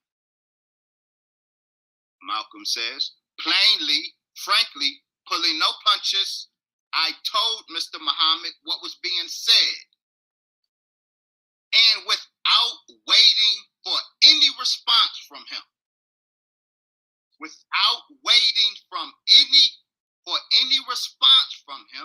I said that with his son Wallace, help, I found in the Quran and the Bible that which might be taught to Muslims as the fulfillment of prophecy. The Honorable Elijah Muhammad said to him, son, I'm not surprised. You always had a good understanding of prophecy. See, the wicked deceivers flip it. It was Malcolm who told the Honorable Elijah Muhammad what he was hearing, and at no point did the Honorable Elijah Muhammad try to justify it. Malcolm didn't even allow his teacher to respond. He let him know that he and Wallace found the scriptural support for his domestic life, that his domestic life So basically, what he's saying is, Elijah Muhammad got 6 of his secretaries pregnant. One of them was Malcolm X's old fiance, and Elijah Muhammad was backing that up by using the Bible. I guess with polygamy in the Bible, people that had more than one wife. I guess that's what Elijah Muhammad went to. Is a matter of a fulfillment of prophecy. So everyone who makes the Honorable Elijah Muhammad trying to justify to Malcolm, they are doing violence to Malcolm's own account of what happened. So, are they wedding certificates, wedding marriage licenses, and if Claire Muhammad was it 1919 they got married? I'm just asking questions, and no, there are some questions. So, and part two to that is, why did he suspend them? Why did he suspend the women? One. And why was it not public? Why was it not public for him to be in the presence of them during Savior's Day? So this the whole thing, gang. This the whole thing right here. Two of the women was filing paternity lawsuits, and we talked about this yesterday. Two of the women was filing paternity lawsuits because they said he's acting like he's not the father of the kid, like he not treating them like they wives. So two of the women filed a paternity lawsuit against Elijah Muhammad. One of the women was Malcolm X's old fiance. The two paternity lawsuits got dropped because they couldn't subpoena Elijah Muhammad. We talked about that yesterday. All right, let's keep going. And it's the same dude we was listening to yesterday. He said he know one of the women, and he said, man, we're gonna get to it if we got enough time today. Let's keep going. I.e., when he's traveling, having speaking engagements. Excellent. But like basically, he don't have no pictures with some of these wives. Like he basically was not claiming some of the kids and some of the wives. That's basically the point that Silent Heroes or Uncle Fred is trying to get across to Wesley Muhammad. Questions. Mm-hmm. Again, they were wives, as Malcolm knew and always stated until he left the court June 14 and 15 of 1964. Let's hear first from the women. As Sister Lucille said, quote, he told us we were his wives. What year was that though? Because that changed. No, this is in 1960. This is 1964. 1965. This was after Malcolm had convinced her and Sister Evelyn to file paternity suits against the Honorable Elijah Muhammad.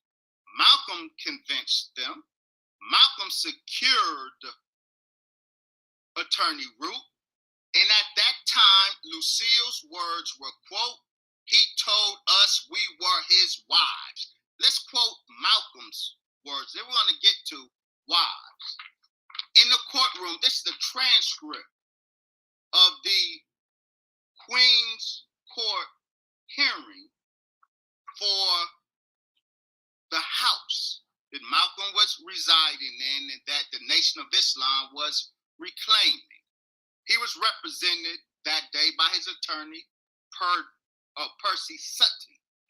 This is a transcript of his words, a partial transcript. Look at what Malcolm says in court. Quote, tell them the date so people know, because you're big on details. Yeah. June 14th, 1964. And this is over the home, right? It's over the home. In Queens, right? In Queens.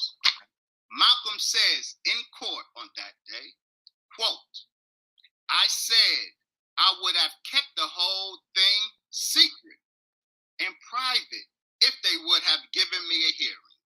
They would rather take the public court than keep it private among the Muslims simply because I told Joseph that the Honorable Elijah Muhammad had taken on 9 wives. Simply because I told Joseph that the Honorable Elijah Muhammad had taken on 9 wives. But let's not stop there. This is the New York Post. It is February 23rd, 1965.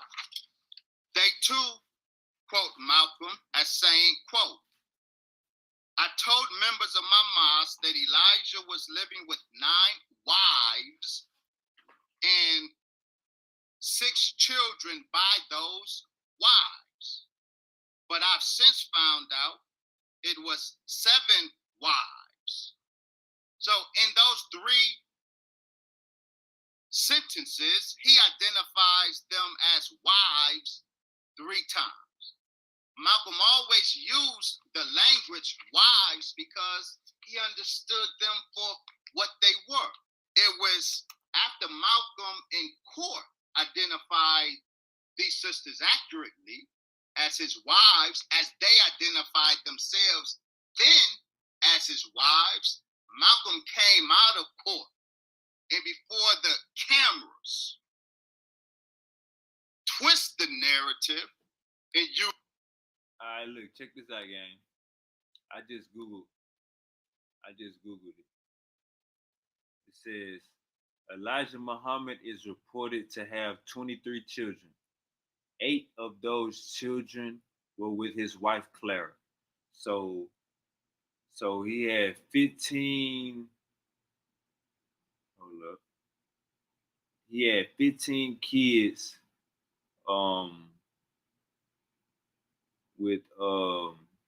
With different baby mamas. 15 kids with outside of him and Clara, and the remaining were from other relationships. 19 of those children filed lawsuits against the world community of Islam, the Nation of Islam's successor, seeking status at their heirs as his heirs after his death.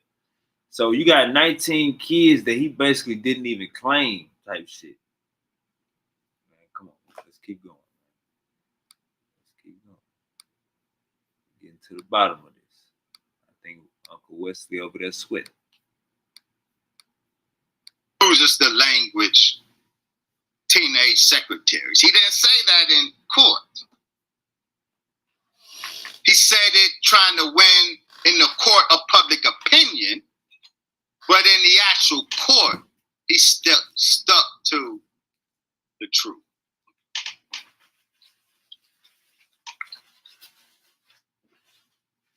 So why was it private? Why was it a secret?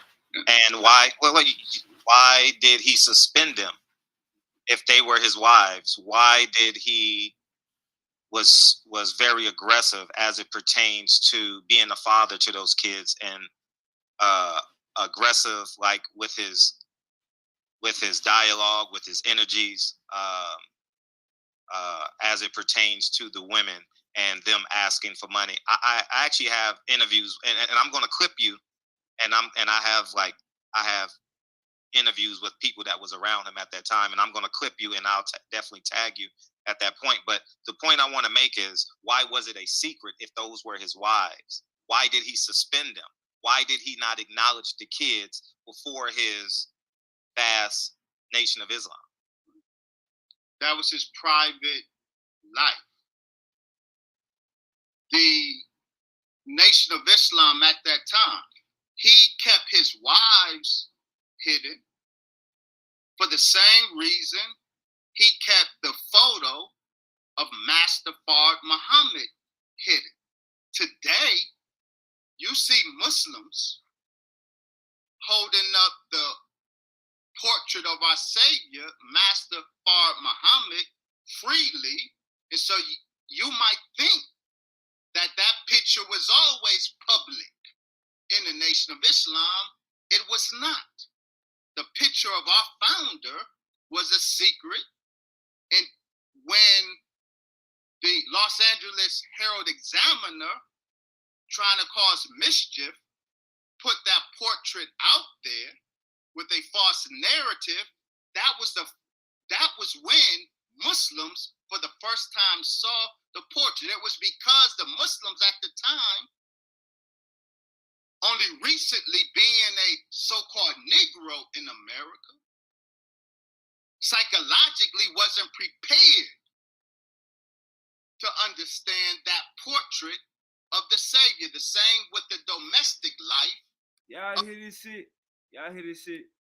We talked about this yesterday, gang. He is calling a white man. He is calling a white man his savior. Just Google Fard Muhammad. It's a white man. He keeps saying the originator, the father. That's a white man, gang.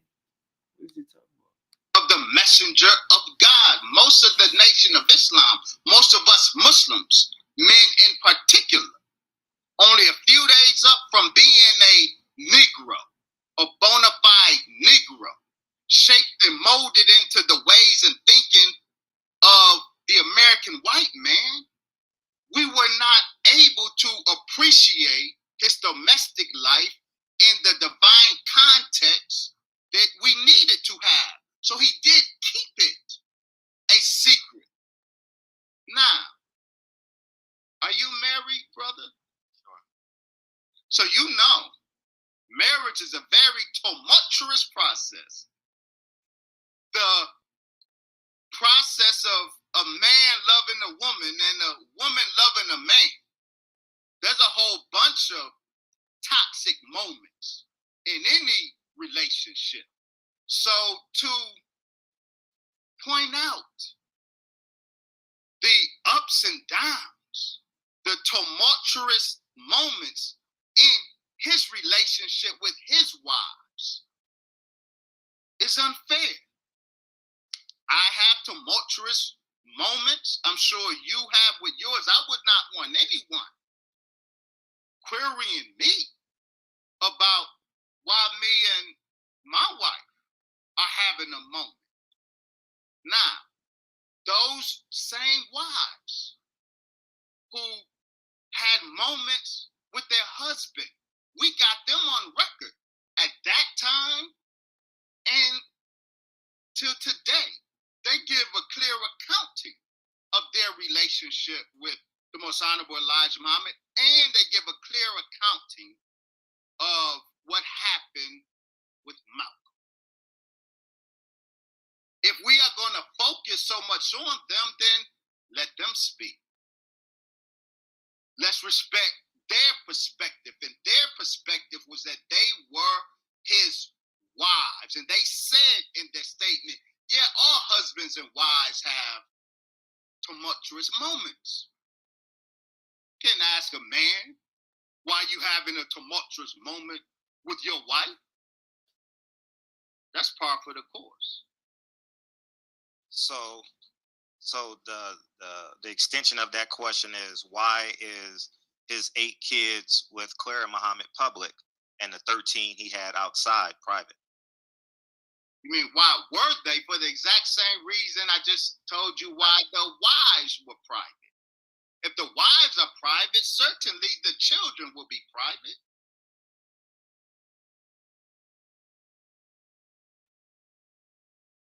Private. Okay. And you, so Clara Muhammad has a wedding license, but the other wives do not. Because Clara Muhammad and the Most Honorable Elijah Muhammad got married when they were Christians. They had an American marriage. But then after they met with God, and God made the Most Honorable Elijah Muhammad his messenger, at that point, the criterion by which to judge his behavior, the behavior of the message. All right, Jesse. I don't think you heard him, Jesse. He said they were Christians, but when they met God, he basically saying that Christians and Muslims don't follow the same God, Jesse. All right, Jesse. So I don't think you follow the same God as the Bible, Jesse. But then these niggas will quote the Bible. This shit's crazy. Messenger of God. It's not the American judicial system. It's what the scriptures say. And so this is why Malcolm didn't have any problem going throughout the East Africa and the Middle East, embracing all of these Muslims and Africans who had multiple wives and concubines, none of which had an American court-issued license. But he embraced them. He loved them and offered no criticism because they had wives.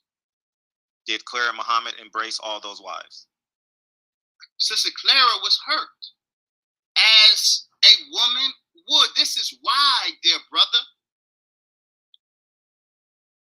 no male member of the Nation of Islam is permitted to engage in polygyny, the practice of taking more than one wife. None of us are. That is the burden reserved. I said burden, I didn't say privilege. Multiple wives is the burden reserved for the messenger of God, because we are dirt. We got too much nigger in us, too close to our surface. And so we will engage in that. We will engage in it in a way that does profound damage to the women.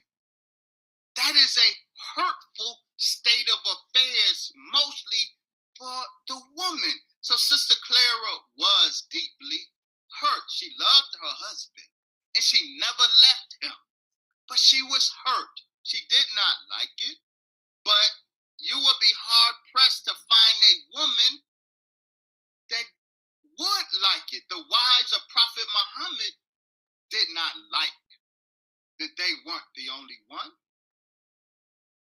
No woman likes that. So yes, Mother Clara was hurt, understandably so. May Allah be pleased with her. So, but by her being you called her Mother Clara Muhammad, am I correct? That is correct. Is her happiness, how much does Elijah Muhammad value her happiness in terms of being the mother of the Nation of Islam? If she doesn't approve of the 13 other kids and the 8 other wives, why is she invalidated? She isn't invalidated. The Most Honorable Elijah Muhammad absolutely cared and was hurt by her hurt. But Mother Clara didn't make her husband the messenger of God. God did. So he was following the dictates of his God. He is the fulfillment of the Quran's Muhammad and the Bible's Jesus. He didn't want to do it. So regardless of the fact that he knew at some point it was not going to stay private and he was going to have to endure the pain of its revelation, he did not, I suspect that it will come the way it did come. But he cared about his wife's pain, but he had to do what the messenger of God was instructed to do. Not This nigga he on brainwash mode 5,000 right here, gang. This nigga is on brainwash mode 5,000 right here. That nigga he preaching, trying to brainwash the nigga with that bullshit he talking about right now. He's saying that Elijah Muhammad is the new Jesus, the Messiah after Jesus. He is the Son of God and he is divine and all this wild shit. Let's keep going.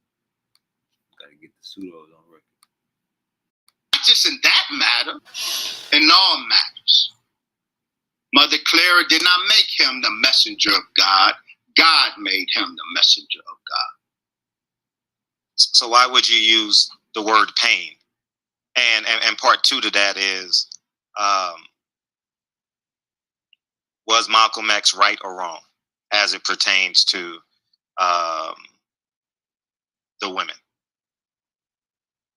If Clara Muhammad isn't happy and there's pain, was Malcolm X right or wrong?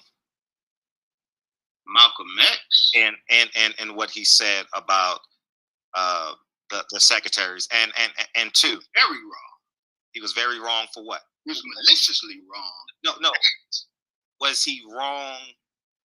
If it's the truth, how was he wrong? No. One, he was wrong because in a court of law, he properly identifies them as what they were. Wives taken by the Honorable Elijah Muhammad. When he came out the court, he deliberately misrepresented them as teenage secretaries, and none of the Honorable Elijah Muhammad's wives were teenagers. An important book, Brother Student Minister Demetric Muhammad. He was on. Nice. And y'all kill Malcolm. You should read his book. Nice, man. He details the ages. None of those wives were teenagers. I'm not dating ages. I'm not dating. I never said teenage. I never said teenage because you asked me, was he wrong? And I'm saying he was maliciously wrong.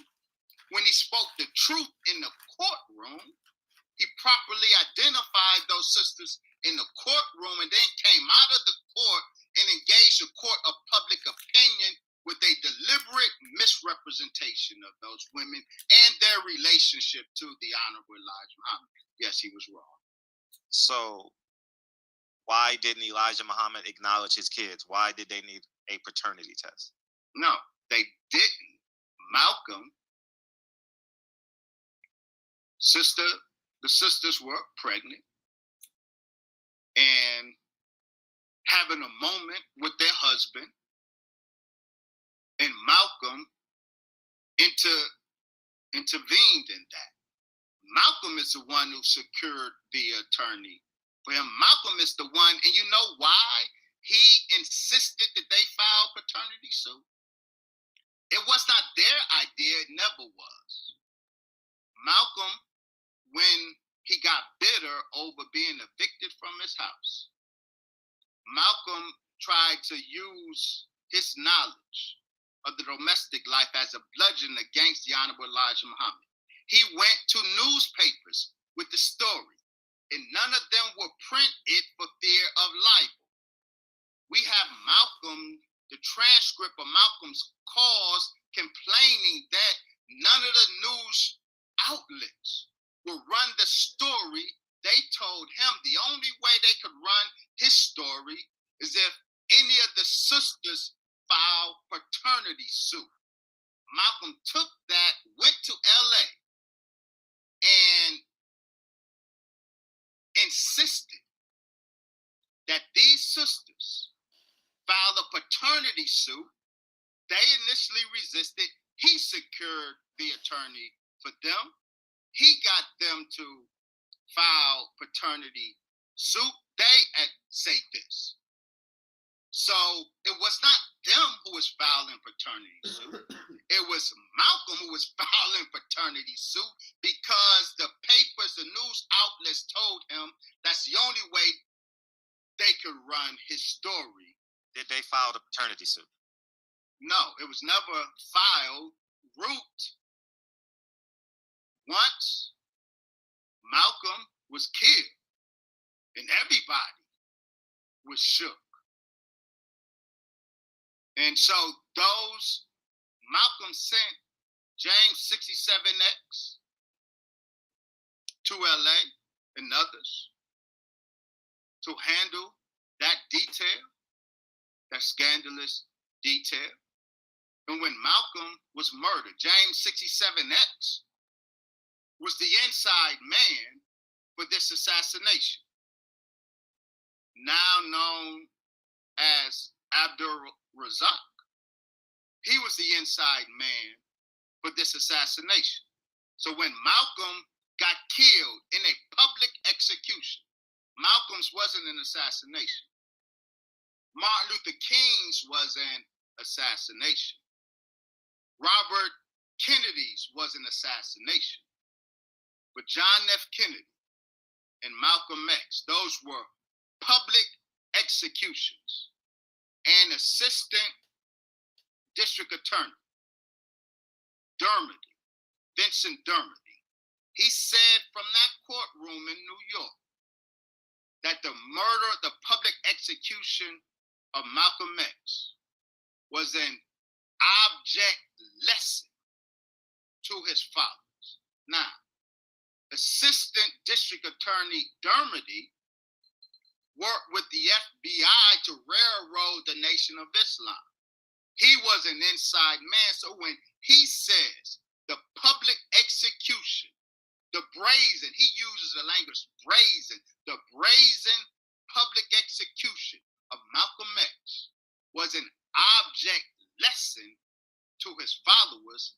An object lesson is a lesson, an abstract principle taught by a physical example. His followers, his people, got the lesson. It was his people who were the primary organizers on the ground of the assassination. Malcolm's people, over at OAAU and MMI, not over in Newark. It was Malcolm's people who were the primary organizers of the hit. So when it went down, the whole attorney route and fraternity, that was on nobody's mind. So it just died. Okay. Now, Wallace Muhammad, can you elaborate on the conversation you had with his mother about his dissatisfaction with the disrespect of Clara Muhammad and the disrespect of his kids from his first marriage? That the conversation, I know you saw the conversation with him and Louis Farrakhan on the DS having a conversation, and why was he dissatisfied with his father and kicked out of the Nation of Islam or suspended? I don't know what words you guys use, but suspended from the Nation of Islam for having these conversations. Multiple times, 5-6 times, sure. Right. But that wasn't why he was put out the Nation of Islam. I mean, but it was for multiple reasons. But right, and they're important. But if we can answer just this, can we answer this part, and then you can elaborate and go as long as you want. Yes. Why was Clara Muhammad hurt and Wallace Muhammad hurt? Because Elijah Muhammad had all these wives and kids. Well, we answered your first question, why Mother Clara was hurt. I know that, but now I'm adding to it. Yes. So that answer implies the answer to your follow-up question. All of the children of Mother Clara saw her in her hurt. They loved their mother.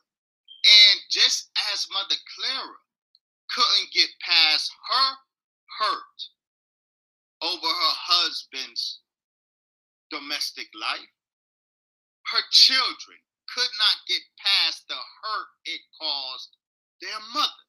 So we in the Nation of Islam, under the Honorable Brother Minister Louis Farrakhan, are not allowed to judge the children of Mother Clara. Their human pain is understandable.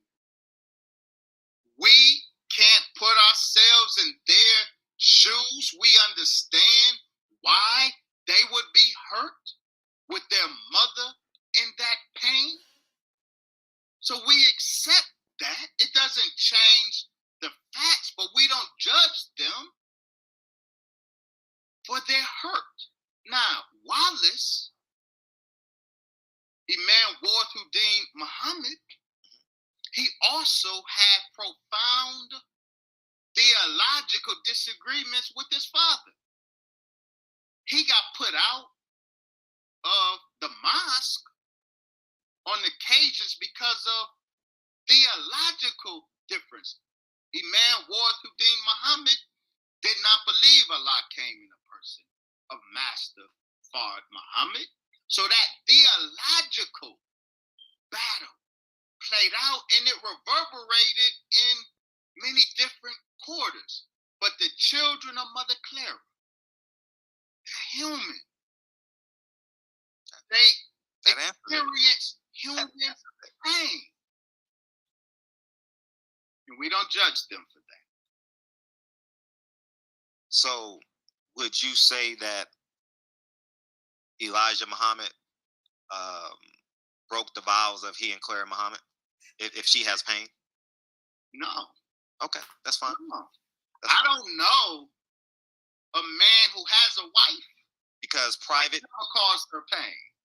No, I'm not. See, that's a broad brush. We're just focused on Clara and Elijah.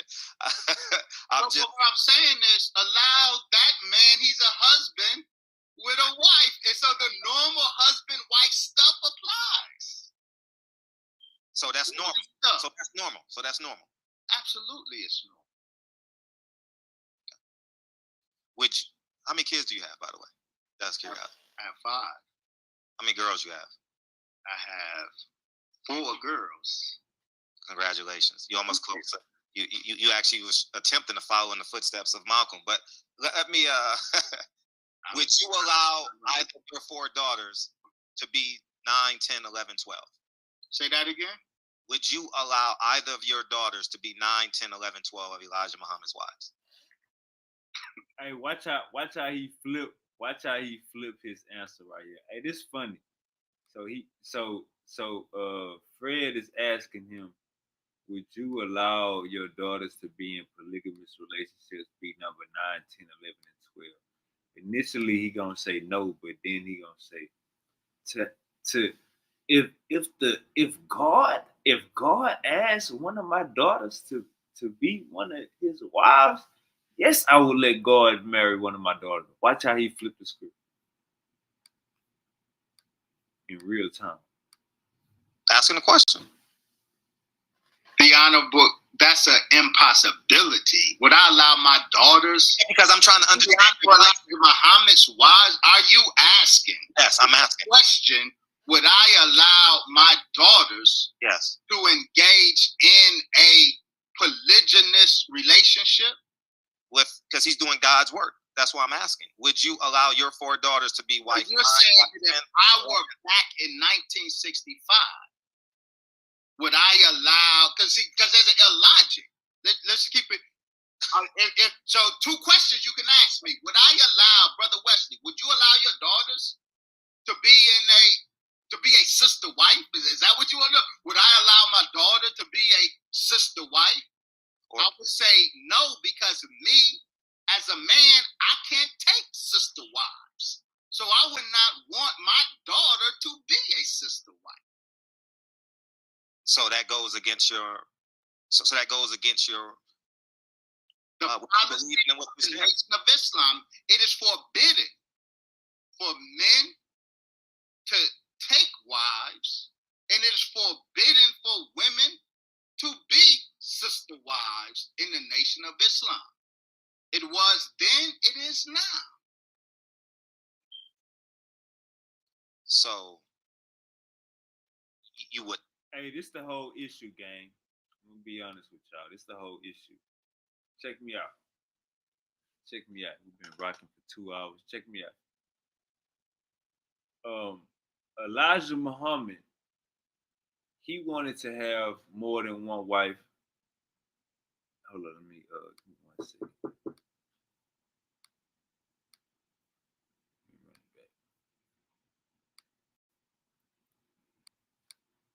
I mean, but it was for multiple reasons. But Right.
All right, so look, this is the issue, gang. The issue is this: Elijah Muhammad wanted to have multiple wives, but the rest of the congregation can't have multiple wives. Um, Elijah Muhammad's daughters want to wear mink coats during the church service. Nobody else can wear mink coats and be flashy during the church service. So what's going on is Malcolm X is complaining about hypocrisy going on in the temple. Let's keep going on. See, we learned something today. One of the women that Elijah Muhammad had 8 kids with his first wife, 15 kids outside of marriage. 18 of the kids, 19 of the kids sued the Nation of Islam for some money after he died. 15 of the kids, it's an issue about whether he claimed them or not. You know what I'm saying? All right, let's keep going. Imam Warthuddin Muhammad, he also had profound theological disagreements with his father.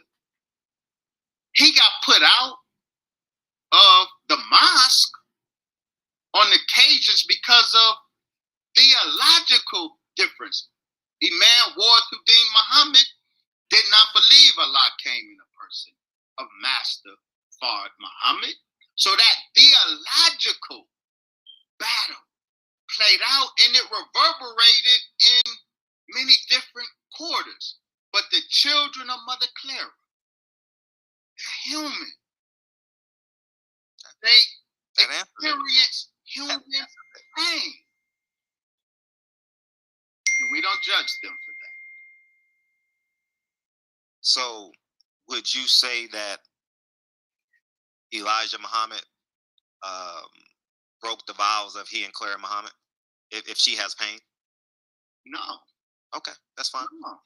I don't know a man who has a wife because private cause her pain. No, I'm not. See, that's a broad brush. We're just focused on Clara and Elijah. What I'm saying is, allow that man. He's a husband with a wife, and so the normal husband-wife stuff applies. So that's normal. So that's normal. Absolutely, it's normal. How many kids do you have, by the way? That's curiosity. I have 5. That's why I'm asking. Would you allow your 4 daughters to be wife? You're saying that if I were back in, so that goes against your. It's forbidden for women. It is doing the will of God.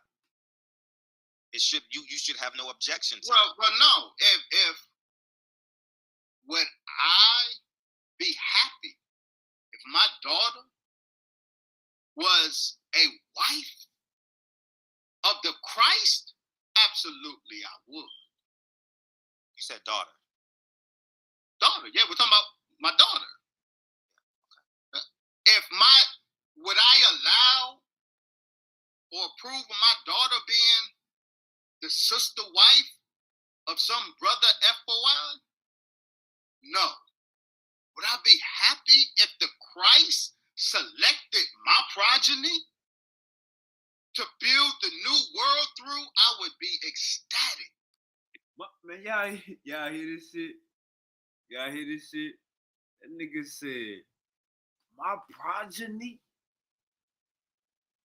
So you basically saying he'll let Elijah Muhammad pop his daughter. That's what he just said. That's definitely what he just said. He said he'll let Elijah Muhammad take his daughter as one of his wives. His teacher, he'll let his teacher take one of his daughters. Y'all hear this brainwash buffoonery? Yeah, brother.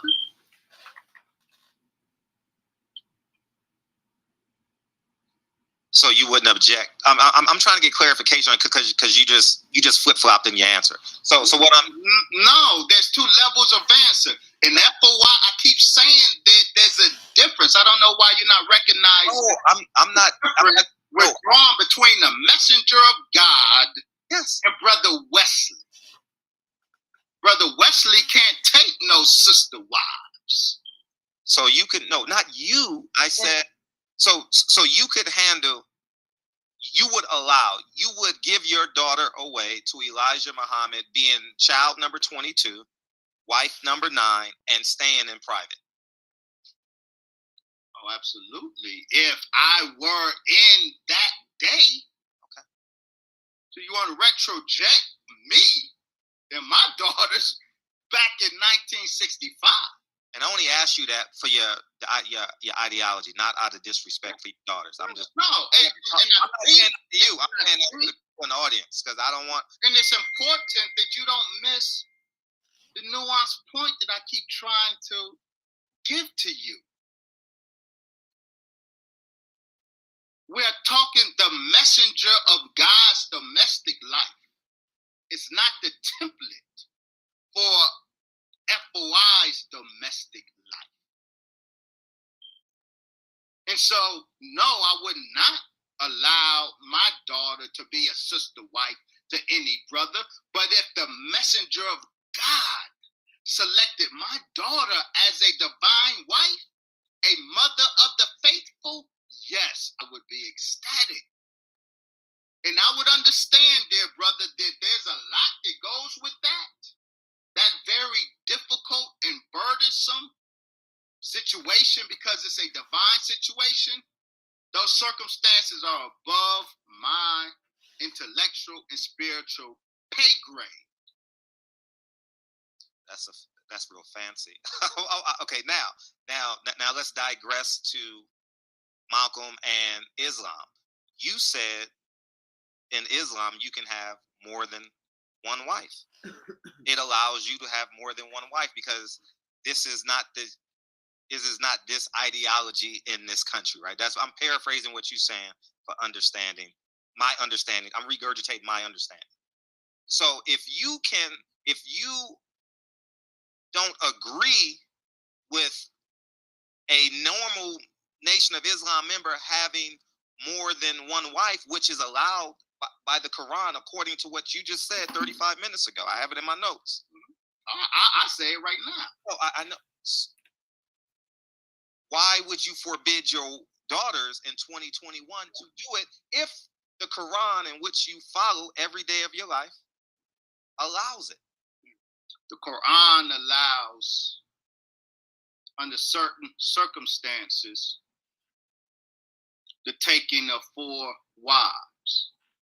We in the Nation of Islam in the West, we do strive to follow the Holy Quran every day of our life, but we don't stop there.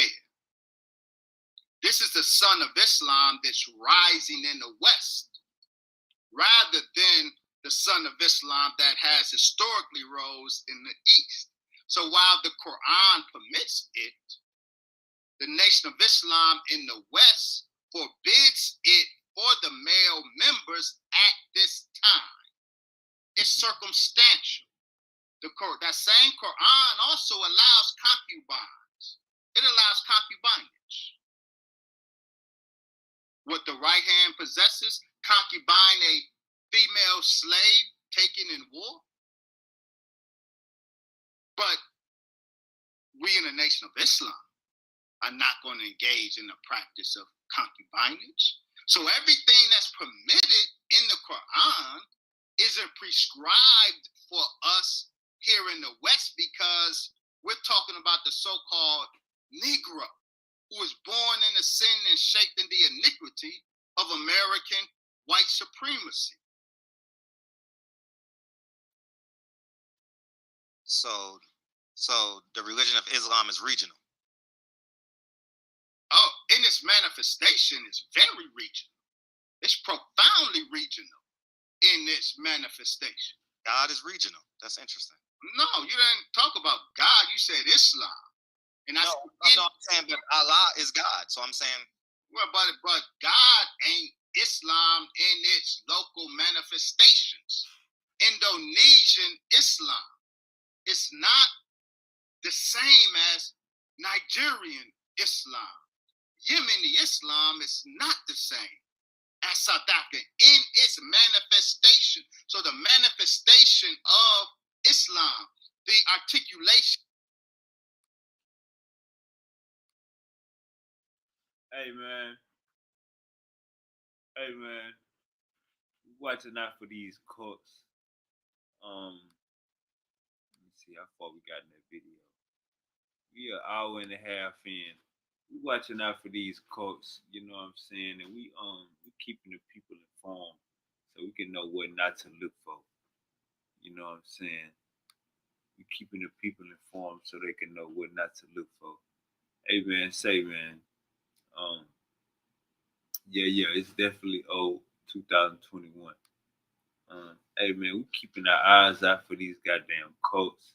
They he tried to lie, but then he just said the dude got his ex in 1962.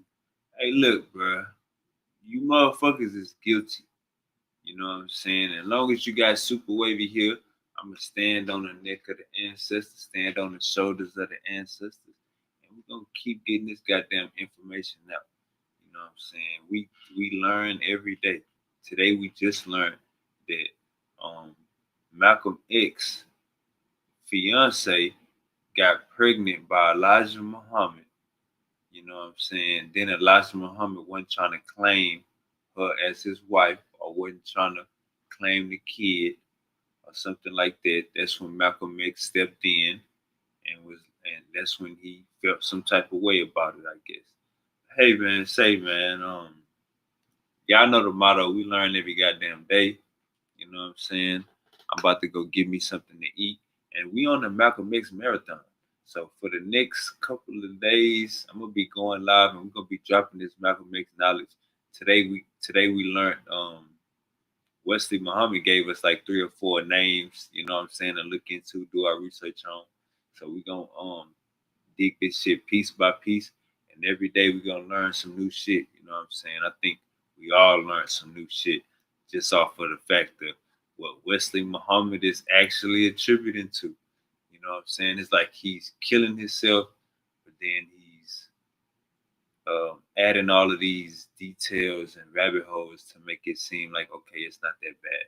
Nah, brother, we understand what y'all did, brother, and we're gonna get to the bottom of it. Peace to everybody for tuning in. Y'all already know I'll be back tomorrow.